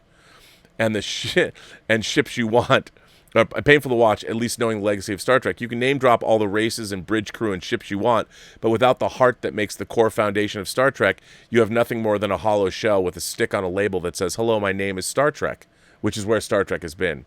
I would love to see an experiment of something radically different than old Trek, but it needs to have the heart and soul of old Trek. The same goes for Star Wars and all of the others suffering the legitimation crisis. Before I end here, the reminder you give to everyone about being unique, despite the vastness of the universe, reminds me of a song called Life Party by Tupperware Remix Party, or TWRP. It's a modern 80s synth-pop throwback, but the song is entirely about how lucky we are to exist in this moment, when there are so many stars in the sky. The style isn't everyone's cup of tea, but the message was too solid not to mention if you haven't heard it. Stay safe, stay positive, and don't let the stars collapse on you. Man, I love that. I mean, if the stars collapse on you, there's nothing more apocalyptic than that. But you know what? I don't know this song. I'm going to find it. Life Party. Let's see. And let's see if there's a video for it. There is not. Maybe I do. Oh, here it is. TWRP Life Party. Yeah, it is. Yes, there is. And of course there is, because everything. It's from their album Together Through Time. All right. Ooh, I like this. I haven't heard this song. I'm going to put this in the... here you go. I'm putting this in the live chat. Check this out. Well, yeah, and what our writer was referring to, what Electron Star Collapse was referring to, is I always make the comment, well, lately I've been making it more often than not, is that every single one of us, if you think about the universe, if you start delving into just how big the universe is, I mean, Douglas Adams said the universe was big, really big. But if you really start looking at the vast distances between stars and planets and everything, and the infinitude of the universe, and you really start breaking down how many stars there are and how many galaxies there are, like McCoy said, and I learned this lesson in Balance of Terror when he gives his speech to Kirk, when Kirk is there talking to McCoy, and he says, "Why me?" Because Kirk now has a big decision to make. If he does not stop the Romulan ship that's attacked star bases from getting back to Romulan space, they will know that there's weakness on the border, and they could send an invasion fleet into the Federation, and only Kirk and the Enterprise can stop it. And Kirk says, "Why me?" And McCoy gives his great speech. I could paraphrase it. Let's see. I should probably get it right. But the answer is there, and Let's see. Oh no, these are all just rewatches. I just wanted to get the quote. Well, basically, Dr. McCoy says, in this galaxy, and I'm paraphrasing, I'm not going to get it right. In this galaxy, there's a mathematical probability of 3 million Earth-type planets. And in all of that, and then 3 million intelligent life. I don't remember. But he's basically talking about how big the universe is and the mathematical probability of life. And then he says to Kirk, and in all of that, and perhaps more, there's only one of each of us. And I believe that utterly. I mean, think about it. In the entire infinitude of the universe, every single person, as I say, as Dr. Manhattan points out in The Watchmen, the thermodynamic miracle of life. None of us should really even exist, but we do. We are each one of us is the single most precious commodity that exists in the universe. Because we're here for a very fleeting time, and there's only one of us. Unless you're a twin. That's amazing. And yet we're so quick to destroy any individual we want through our actions because we're selfish, petty people. We're animals. And we have yet to realize the value. And but it's amazing. So, you can get up in the morning and realize there's only one of you. And how cool is that? And that alone makes you incredibly unique and definitely worthy of song. And it's pretty amazing to think of, and that's what our friend was referring to. So yeah, and I honestly believe that. By the way, I'm not just blowing smoke. This letter comes from BW Dark Knight. Hello, my dear internet friend. I am not a post-geek, I am a current geek. But I love what you do and how accessible you are to communicate with. That being said, I was wondering, did you watch the new Batman trailer? I did, as I talked about earlier. I believe Pattinson looks and acts more like a Nightwing than a Batman. Remember, he is a young Batman. He's Batman year 2. Can you imagine Batman having to hit someone 10 times to knock down a henchman and another 3 times to knock him out? I mean, I wanted to give him some electrified baton so he could knock him out quicker, and 9 of his buddies do not do anything but stand and watch. 7 seconds is a long time to stand around and watch your gangmate get beat up. I have to tell you, it's not as easy to knock somebody out. In a boxing ring, it's easier. But if you're ever in a real fight with somebody, I thought more than anything else in that trailer, that scene, the brutality of it, the quickness of it, said immediately that, oh, this is not what you've seen in any Batman movie before. So I really like that scene. Even in the final shot, I'm like, this looks much like a Dick Grayson movie and not Bruce Wayne. I thought Michael Keaton was too thin in 1989, but at least the framing and the costumes made him look a bit more imposing. But dear gods of Ergrund, Pattinson looks like Edward Scissorhands gave him a protein shake. Really? Also, why is his car a classic muscle car with lights on the back instead of a genius billionaire having a custom car with armor on it? Who's fixing all the dents and scratches on this classic car? Even the original Batmobile was a long hooded car because what was implied that was more of a power vehicle. And in Detective Comics 30, towards the Jones home drives the Batman in his special built high-powered auto. Given the big bat face from Batman 5 on the front was a bit cheesy. I mean, a 302 cubic inch engine is more powerful than most, but custom 12 cylinders or 16 is something when money is not limiting you. Plus, production cars can always be traced. The whole movie, it seems like a dud, but we'll see. Have you any thoughts on this? But in the DCEU, I'm excited for the 4-hour Snyder Cut, and in the Flash movie, followed by Wonder Woman 84, then James Gunn's Suicide Squad. Also, if HBO Max releases a Blu-ray, I will support them for at least a year. A Steelbook would be even better. Do you have a similar sentiment? Oh, I think we're going to get, HBO puts stuff out. I think we'll get physical media. You have my first letter. I was surprised and thrilled, so thank you for that moment. I think you meant to say you read my first letter. Have a wonderful day, my internet dude with weird film likes. Do you think I have weird film likes? No, I think, look, again, we're looking at a different incarnation of Batman. Just like Man of Steel was a different incarnation from the comics. I think that when you look, comic books, by their very definition, really don't have much of a bearing to the real world. And when you're trying to translate any comic book character into the world we live in, I mean, all you have to do is go back and look at the Incredible Hulk TV movies of the 70s. Look at how Daredevil was portrayed. Look at how Thor was portrayed. they don't look like characters from real life that would actually wear those. They literally look like comic book drawings that have walked into the real world. So in the real world, they don't look right. And you have to go, I mean, one of the things I think, you can disagree with me, but I think one of the great things that the MCU has done, without exception, is recreate those comic book, those classic costumes.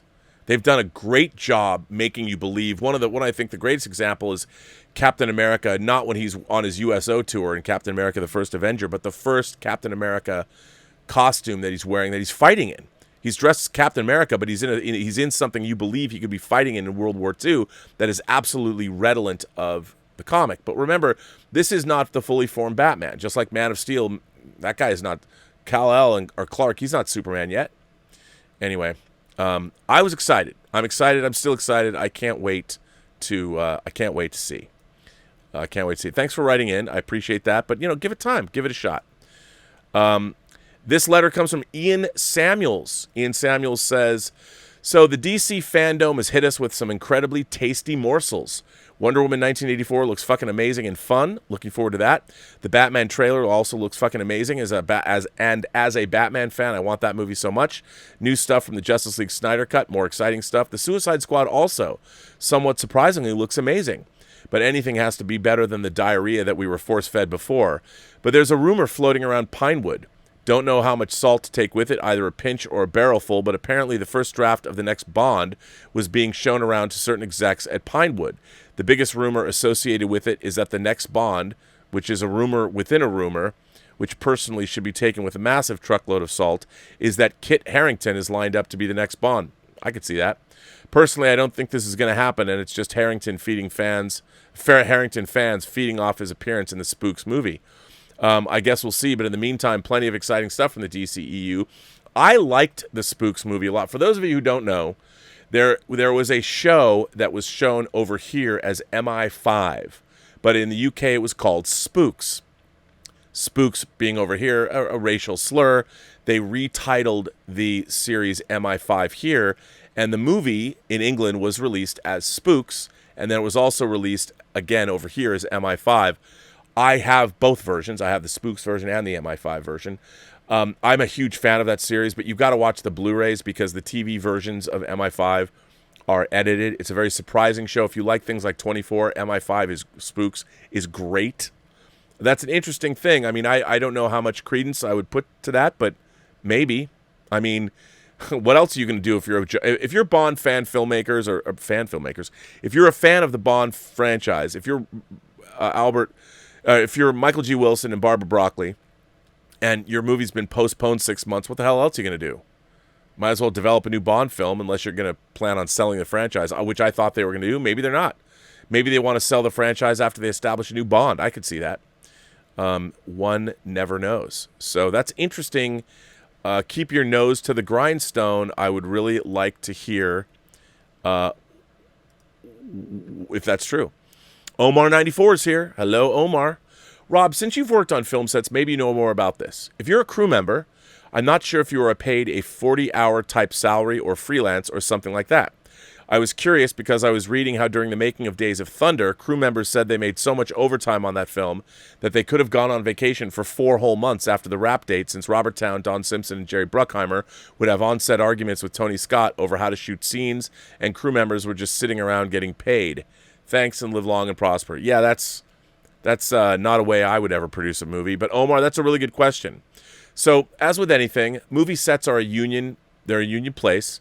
And whether you're IATSE, whether you're all the different guilds or whatever, you are you have contracts. And yes, they're very strict contracts in terms of how many hours you work a day.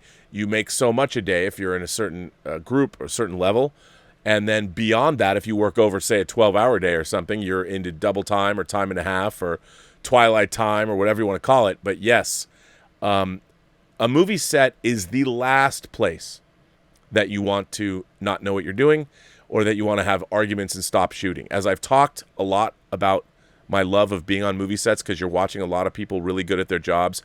Remember, your crew can only do what you tell them to do.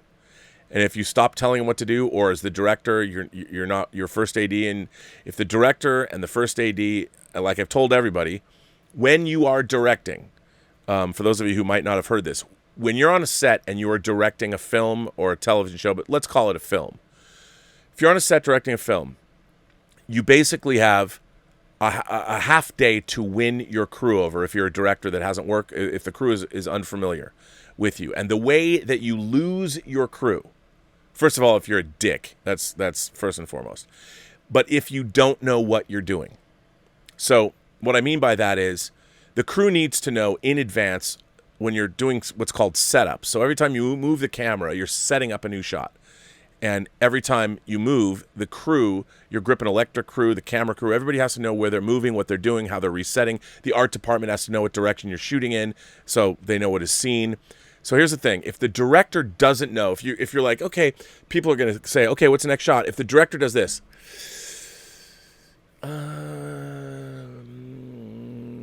you're dead in the water. Don't ever do that. So if you ever get to direct, don't ever. And if anybody asks you a question, if you don't know the answer, take a beat, but never say you don't know. Come up with some other wording, come up with something else. Just, it's not that you don't know, give some kind of an answer that you're still considering this or something. Don't ever say you don't know. What I like to do when I direct is I like to do what's called walking the day, where you take your first AD that is going to make sure everything's moved along, and you take your cinematographer, and literally, you don't have to be 100% accurate, but your vision for the day, the director should know what it is we're going to shoot and how we're going to shoot it. Now, you also want to be collaborative, but what you do is, in terms of what I'm saying, is I will walk with my first AD and my cinematographer usually before call time, or after crew call, but before we start shooting, and you just walk the day. Like if you're shooting outside or you're shooting on sets, and you explain the things that you want to get in specific and maybe more general terms. So you want your cinematographer to step in and go, well, I see what you're going for, but maybe we could do this. So by the end of walking the day, you have a plan. Your first AD knows what's happening. Your cinematographer knows what's happening. So there is a general map to that day. If you do that, you are golden. Because that means all of the crew knows that you have a vision, you understand what you're going to do, you've already conveyed that vision to your keys, which is your DP at that time, and mostly your first AD, so everything can move along. And as a good director, as you're moving along, if you want to change things or the actors do something dynamic when you're blocking them, blocking is when you bring the actors on and they run the scene and you see things like, oh, I thought I was going to get this angle and this angle, but the actors might do something dynamic that you didn't know was going to happen. You want to leave yourself an opening for that dynamism, and a crew understands this, but it doesn't mean that the next location you're going to get to or the next set or whatever, it doesn't mean you can't stick to your plan.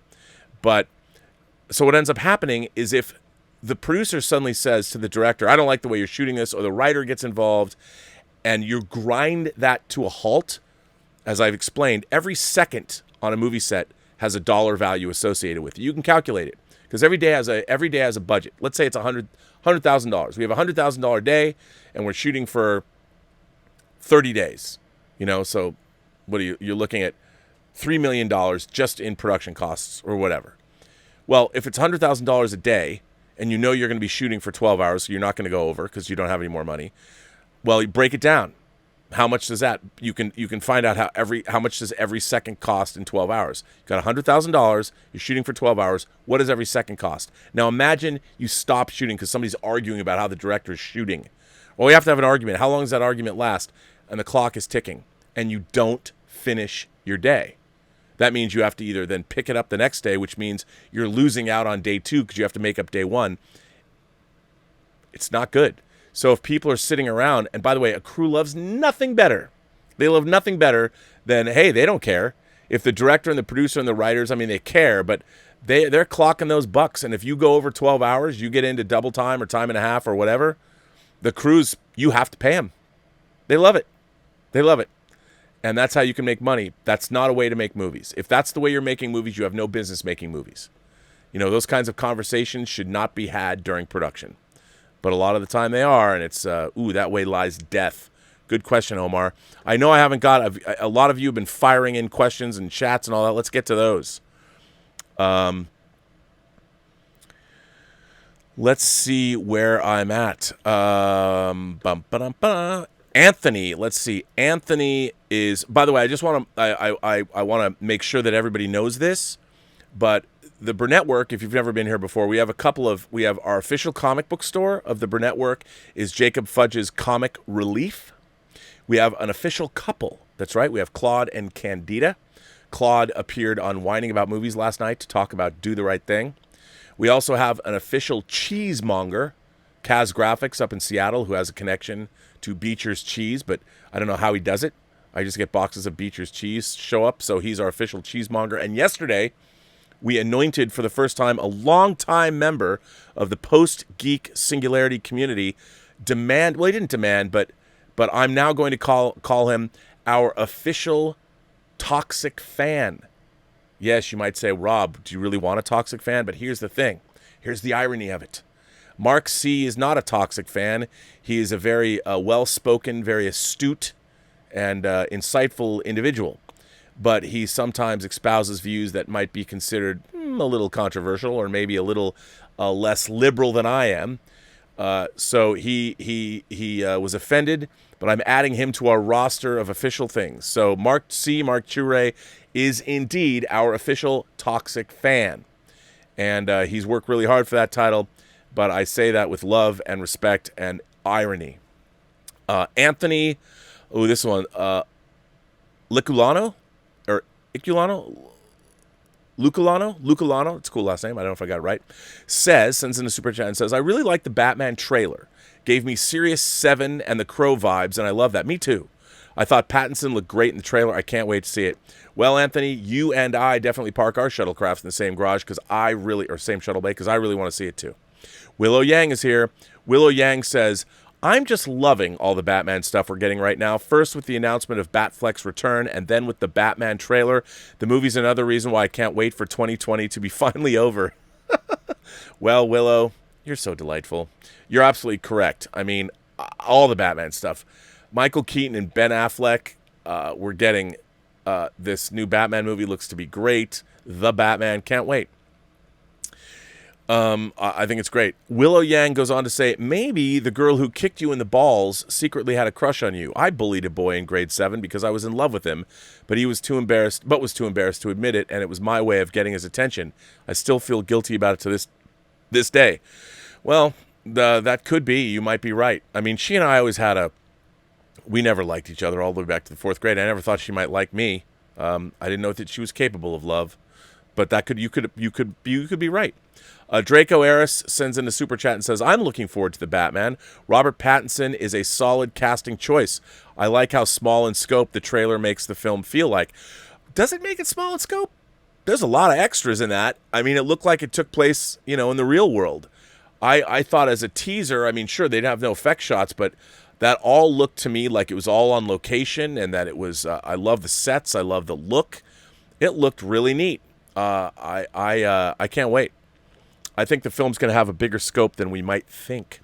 Paul in Long Beach is here. Paul in Long Beach says, as I'm approaching my wedding anniversary, I just want to say, I hope we all have someone who loves us as much as Zack Snyder loves Leonard Cohen's version of Hallelujah. And that's a lot.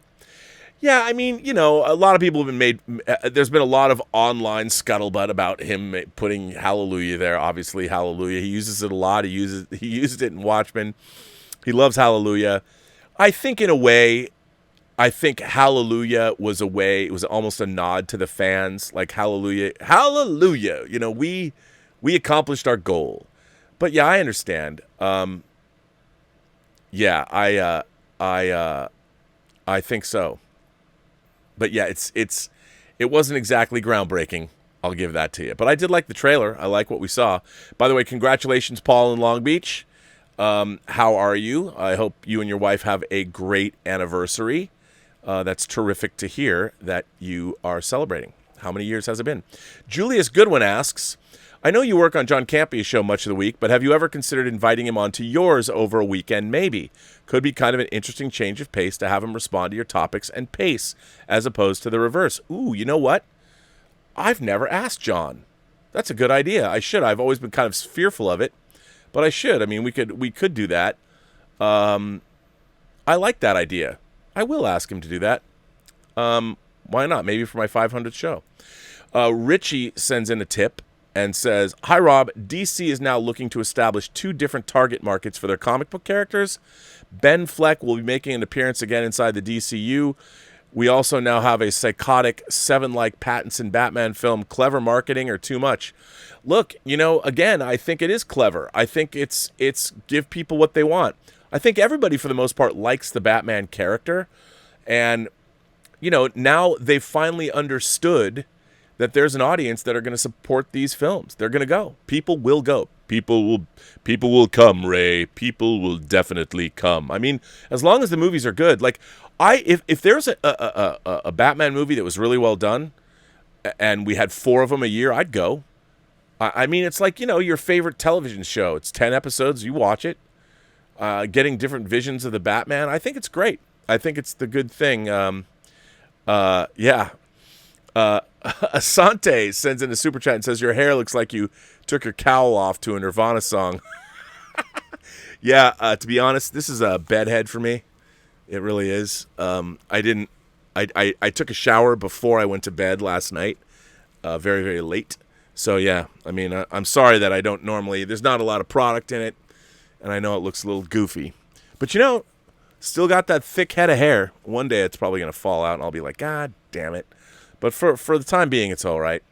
Cardinal Sin sends in a super chat and said, "I sent you a DM on Twitter, RE Howard Chaykin option." Yes, we should talk about that. But let me just say that Howard Chaykin doesn't believe any of his properties are going to get made.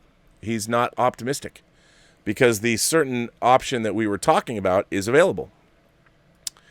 Boy, that therein is my dream project right there. Oh my God. Jared McBride sends in a super chat and says, "I love the new Batman trailer. I like the part in the trailer when Batman was kicking the crap out of that one guy. That was awesome." Dude, that was awesome. Seeing Batman unleash on that guy, I mean, I felt bad for that guy. But, again, that was something we'd never seen before. We've seen great hand-to-hand fights, I guess, but not like that. Not when your overwhelming skill and the power that you're punching with just lays somebody out. I was like, wow, that's in your face. That was vicious. Vengeance. He is vengeance. General Significance sends in a super chat and says, "Hashtag the Snyder Cut. Looks good to me." I'm excited. I think that it's, remember, I mean, he did shoot his movie. And then Joss Whedon came in later and took it. It's not like we're going to be getting a whole different film. We're going to be getting a film that there's a lot more of it, and I think it's going to be tonally very different. But it's not like it's going to be the second coming of God, or maybe it is. I don't know. Yeah. So, yeah. Stubble McShave says, "When you consider how little material that's been filmed for the Batman, they still managed to produce a good teaser." Oh, I thought so. I mean, I think they filmed, remember, that film was shooting for a couple months at least. So that's 60 days of footage. I mean, that's a lot, but I thought that was good. What we didn't see, it didn't look to me like there was any VFX footage, which I think is smart. Although maybe some of those shots going up the wires but it looked good, man. I liked it because it felt new. It felt different. I was like, hey, man, this is new. This is Batman stuff that's new that I haven't seen or felt before. And I'm like, all right, bring it on. Bring it on. Stubble McShave goes on to say, "If Disney is forced to sell off a movie franchise for financial woes, which do you think they'd sell? Or would they license out Marvel characters again?" They'll never do that. I don't think Disney will ever license out anything they own ever again. Not at least not characters. I don't think so. I really don't. I don't think they're going to ever do that. Alexander Wilson is here. "Hello, sir. Happy birthday to Oscar winner and basketball great, the late Kobe Bryant. The first poster I put on my wall was Kobe dunking on Ben Wallace in 1997, which I got from a Sports Illustrated Kids magazine. I got from Sports Illustrated. Kids used to love getting that monthly Sports Illustrated issue. Sad what it is now. Memories of Kobe."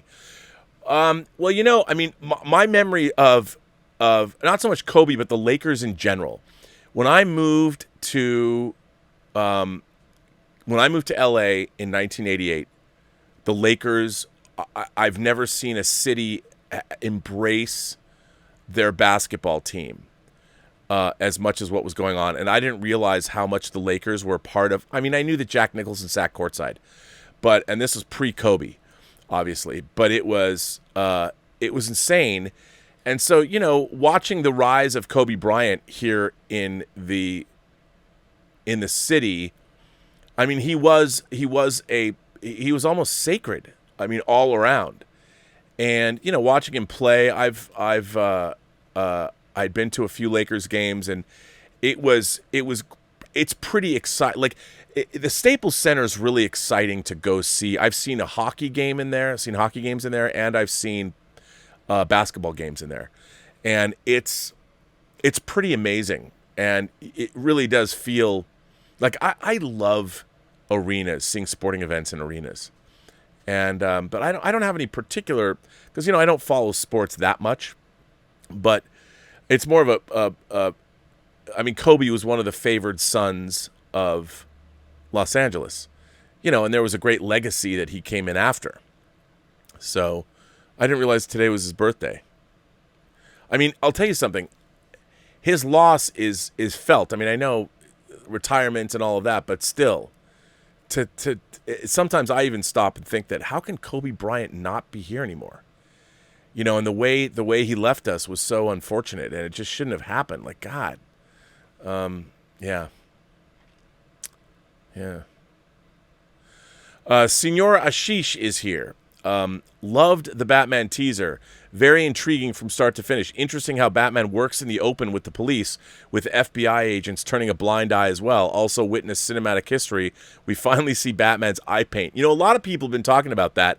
How obviously ever since Michael Keaton, the people playing Batman obviously are wearing a black around their eyes, so it looks all black in the mask, and this was the first time that we saw that he probably uses an airbrush a la The Crow to blacken around his eyes, so you can't see his skin when he has the cowl on. I love that. I thought it was great. Awesome.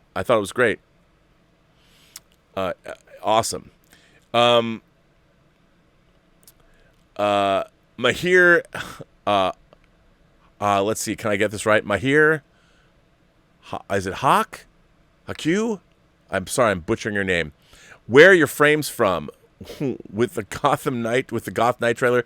These, everybody hates these glasses, and I have to tell you, they're not my color. These are the remainder, like Elizabeth and I will buy these cheap ass, these are the cheapest reading. I only wear glasses when I'm reading, and these are the last of them. The last frames. I would much prefer something better. Look, I would love to get Tom Ford reading glasses, but I'd have to go to an eye doctor, and I love Tom Ford stuff. I'd love to get Tom Ford reading glasses. I just don't have an extra like $200 it would cost. So, yeah. Carlos Fontes sends in a super chat and says, in Rogue One, the Imperial planet Edu is an homage to LV-426. It kind of looks that way. I mean, it does kind of look that way. Rogue One is a movie that gets better and better every time I watch it. I wish it was like a half an hour longer.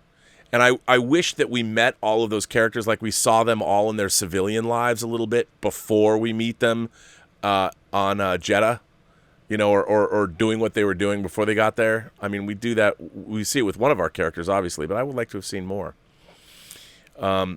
Eric Gant sends in a super chat. By the way, Eric, I'm glad you liked last night's whining about movies. Eric says, currently at work. Looking forward to watching the show when I get off. How about that Batman teaser? Looks like Seven meets The Dark Knight. That's what everyone's saying. I love it. Love it. Bring it on. Sujith sends in a super chat and says, I met a 23-year-old girl who appreciated Hitchcock film noir. I was surprised because it's hard to find people like this in India. Well, that's she sounds like a keeper. Did you watch any Hitchcock films together? Now, that's curious, though. You're surprised to find it's hard to find people like this in India. Why? I mean, India has such an incredibly vibrant film industry. For people that don't know, I mean, India, unfortunately, we don't get a lot of Indian movies in the West. I know they screen in Indian communities, and Indian communities do get imported films. But, when things like Robot come out, I mean, I want to go see that craziness. And I keep getting recommended really interesting Indian TV shows and things like that. One the other day, and there's a lot of Indian stuff that shows up on Netflix now, but I would be curious. Are there? I mean, I know there's comic book fans in India. What is it like being an imagination connoisseur in India? Do you like Bollywood movies? Do the Marvel movies play well over in India? And it's good. You found a 23-year-old girl who appreciated Hitchcock. What was her favorite Hitchcock movie? But Sujith, it's good to know that that is the case. Oh, Alexander Wilson says, born in 88, movies that change. Oh, this is good. Okay. I was born in 88, movies that changed me and my viewing experience. Jurassic Park, The Matrix, Toy Story, good one. See, you know what? I didn't think about that. That's a good one. You know, if Toy Story for a CG movie, yeah, that is absolutely Fight Club, My Girl, Home Alone, Boys in the Hood. There's Something About Mary, saw it on HBO, Edward Scissorhands. What are your opinions of those films? I think those films are all good. Well, I love Jurassic Park and The Matrix. Toy Story, I didn't think about. For those of you who don't know, if you haven't been here the whole show, I was talking earlier about seeing movies that were transcendent motion picture experiences that didn't exist before. Toy Story is one of those. Absolutely. I mean, I love Fight Club. My Girl was sweet. I mean, I was a little older when it came out. Home Alone, same thing. I was older, but I liked it. Boys in the Hood, I really liked. John Singleton's breakthrough movie. I mean, I'd been at USC when he was there, and I liked Boys in the Hood. I mean, it was, you know, again, it was part of the gang wars were still raging. The Crips and the Bloods, it was still raging around when that came out, and I really liked that movie a lot. I thought it was really good. There's Something About Mary, of course. You know, you'll never look at hair care products the same again. Edward Scissorhands, again, peak Tim Burton, probably the most Tim Burton of all Tim Burton movies. Really loved it. So that's a great list, Alexander. I love that list. Nerdy by Nature sends in a super chat and says, yep, and I gleefully unsubscribed from the people that turned on you, Rob. I love you, bro. You didn't deserve it, brother. Well, Nerdy, I mean, I appreciate that. Look, I was wrong. Look, there was somebody that came after me that was RB3, who I like, who I work with at the who I worked with at the Shimoda, and I really liked him. And it was surprising to me. It's always surprising to me when people. There was a couple more people, one person in particular that I was surprised by when people come after you, and they you know, they're calling you a garbage person. I'm like, but what's interesting is you can't assume that everybody knows you. Like, what's funny to me is there's a lot of people that don't know anything about my past or what I've done. They're surprised to hear that I worked on this or worked on that or made a movie or this and the other thing. They're like, really? Because there's a lot of people now that know me only through YouTube. You know, they don't know any of the things that I've done in the past. So YouTube is just, I mean, it's fun for me to do. I really enjoy it, and it keeps me connected with my fandom. But I'm always working on something else. Like, as you all know, that I mean, just 2 days ago, I was sent the sound mix of the second episode of the animated series I'm working on for Netflix to give notes. And you know, it's strange. I mean, I'll jump off YouTube and go to work on a Netflix animated series that drops toward the end of the year, and you know, then you're in a whole different realm. But people, when I'm on YouTube, people think I'm just on YouTube. There's people that like modern Star Trek that hate the fact that I don't like Star Trek, that always want to disparage me and say things like, well, you're just a glorified YouTuber. I'm like, yeah, that's true, I guess. But at the same time, I'm also doing other things. So, you know, people, and that you can't expect people to know you. And like, look at the Schmodown, my character was a loudmouth, kind of an asshole. I mean, I was doing it because it was fun to play. That character was nothing like me. I mean, there was some of me in it, but I think there was people that just figured that's how I am, and it was weird. So you just gotta do what you do, and you hope people rediscover you later and change their opinion. But I appreciate your support, sir. Nick Parrish sends in a tip and says, well, Rob, I have to give you credit. You pretty much called the box office range on Unhinged. You said it would probably make between $2 and $4 million, and that put the movie and that the movie business would call that a win. It made $4 million plus. Gut feeling on New Mutants. Well, here's the thing, Nick. I mean, having worked and in this business for a long time, whenever I say things about the industry, they're not ill-considered. I'd like to think that I bring my 30 years of experience to bear on these things. I think New Mutants will make more money than Unhinged because you've got the comic book crowd that will go see it. I don't I would have to look in to see how many theaters it was opening in, but I wouldn't be surprised. If like I was Unhinged. I mean, I knew it would make. I felt it would make that based on how many theaters are open. I would put New Mutants somewhere between 6 and 10. That's what I would say. New Mutants is going to gross between 6 and 10. They've had a pretty aggressive marketing campaign, but they might not. I mean, because Unhinged can appeal to more of an older. I think it has a wider demographic that would go see it. And New Mutants, again, is a comic book film and all that. But so maybe I'll be wrong on this one, but you never know. But that's what I would say. But thanks, Nick. I appreciate that you recognize my genius, my prophetic genius. Mark C sends in a super chat and says, listening to the show while I batten down the hatches for not one but two hurricanes. Ugh. For those of you who talk about how global warming is a myth or we don't cause global warming or whatever, for the very first time, there are two hurricanes bearing down in the Gulf Coast and Florida and Louisiana. Two at the same time. As far as I know, that's never happened before. And, of course, NASA says that a 6-foot asteroid is headed our way with a less than 1% chance of hitting us on Election Day or right after Election Day. But, hey, it could. It could. Sujith sent in another super chat, and Sujith says, what are your favorite Voyager episodes? I got on the Voyager train really late. I love the writing and find myself really caring for the characters. It's therapeutic when I'm down sometimes. You know, there are two of my favorite Star Trek episodes are Voyager episodes, actually. One is Living Witness, and the other is Blink of an Eye. And they're both kind of off topic, but I love those episodes. They're kind of like Living Witness is not really, it's not like The Visitor from Deep Space Nine, but it's a great one-off. I really like it. Those are two off the top of my head I love. My friend Roberto Suarez is here. Roberto Suarez says, I don't think Batman has to be buff. Ninjas are small and skinny, yet strong and agile. Why can't Batman be strong like a ninja? And the new Batmobile is modeled after the Neil Adams 1970s design, appropriate for a movie inspired by 70s crime films.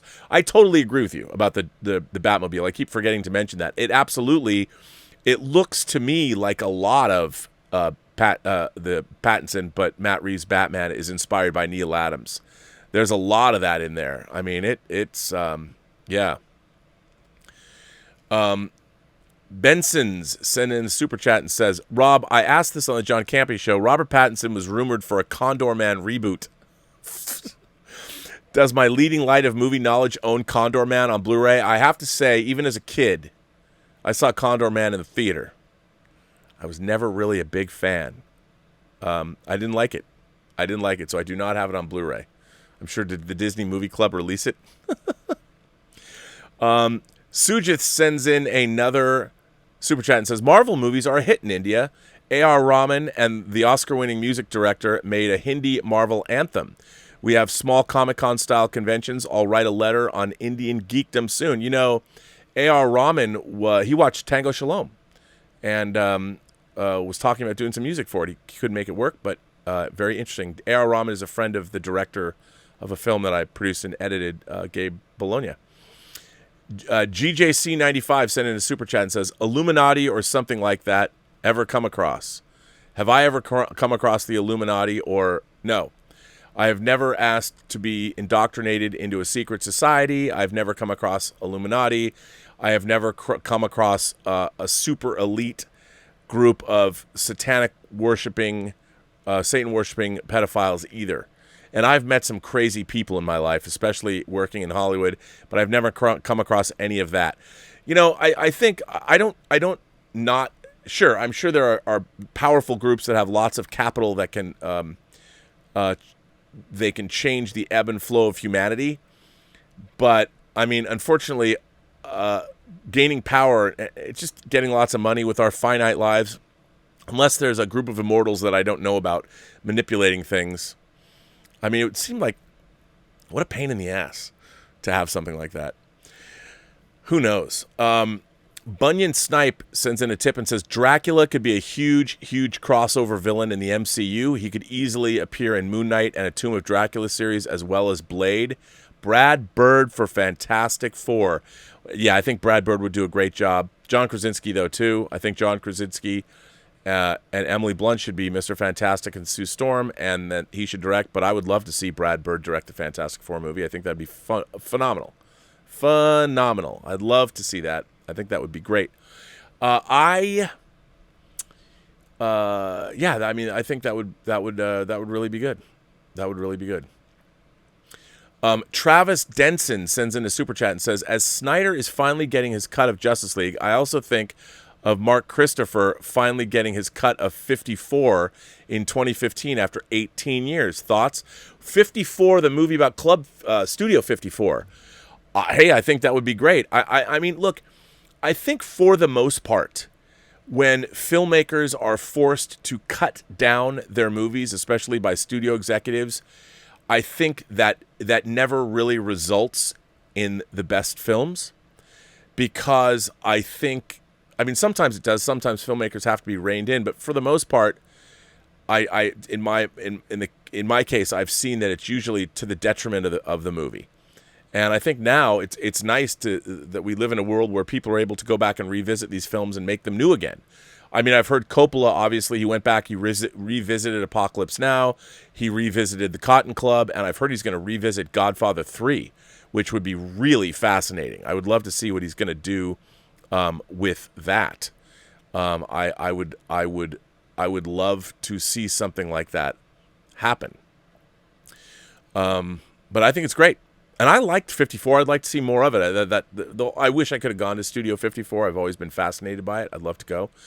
Benson's sent in a super chat and says, Rob, I am loving the show. Well, thank you. With your brilliant work on Superman Returns, with this amazing DC expansion, could you see a Bryan Singer director's cut? Well, as many people know, I've actually spoken to Bryan. I did a 3-hour documentary. I was embedded in the production of Superman Returns for a year in Australia. And I think, once again, Bryan has his own personal travails, of which I don't speak on. But, Bryan's accused of a lot of things. I think Bryan has lived his life very openly. And the things he's accused of, he constantly is able to beat those and get those accusations beaten back, because I can tell you this, Bryan Singer doesn't have to manipulate anybody. He doesn't have to force people to do anything, and other than work hard. And he's been a good friend, and he has been one of the best employers I've ever had.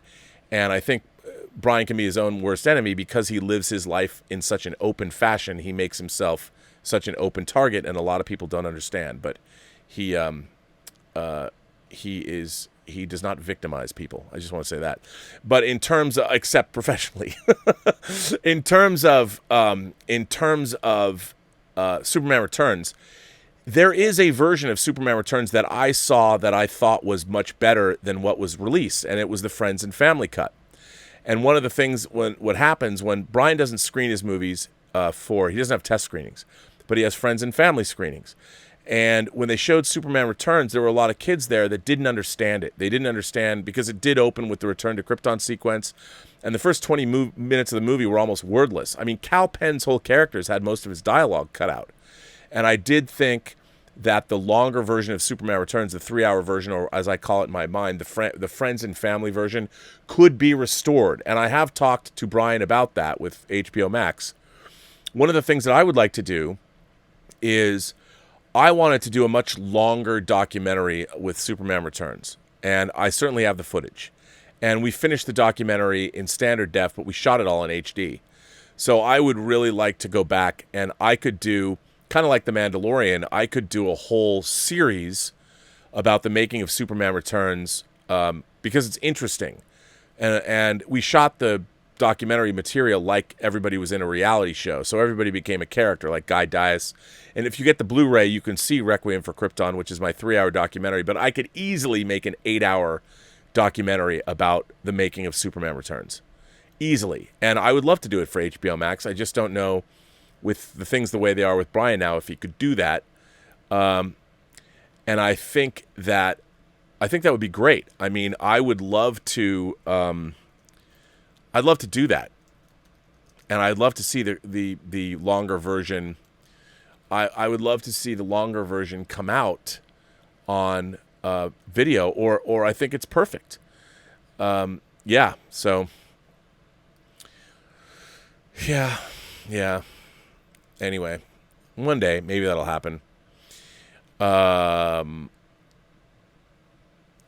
Alexander Wilson says, "Oh, I skipped his super chat. Did I skip your super chat?" Oh, I did. I did skip your super chat. I'm sorry. I didn't mean to do that.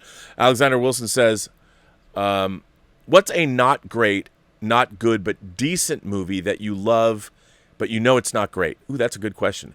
The movie for me is Jeff Pollock's Above the Rim. I could relate to the story and the characters. Also, the soundtrack was awesome. Warren G's Regulate was on it. What is a movie that's not great, not good, but a decent movie? Oh, I'll tell you. I have a movie that I love. I love this movie, but I know it's not the greatest movie in the world. And I love this movie so much.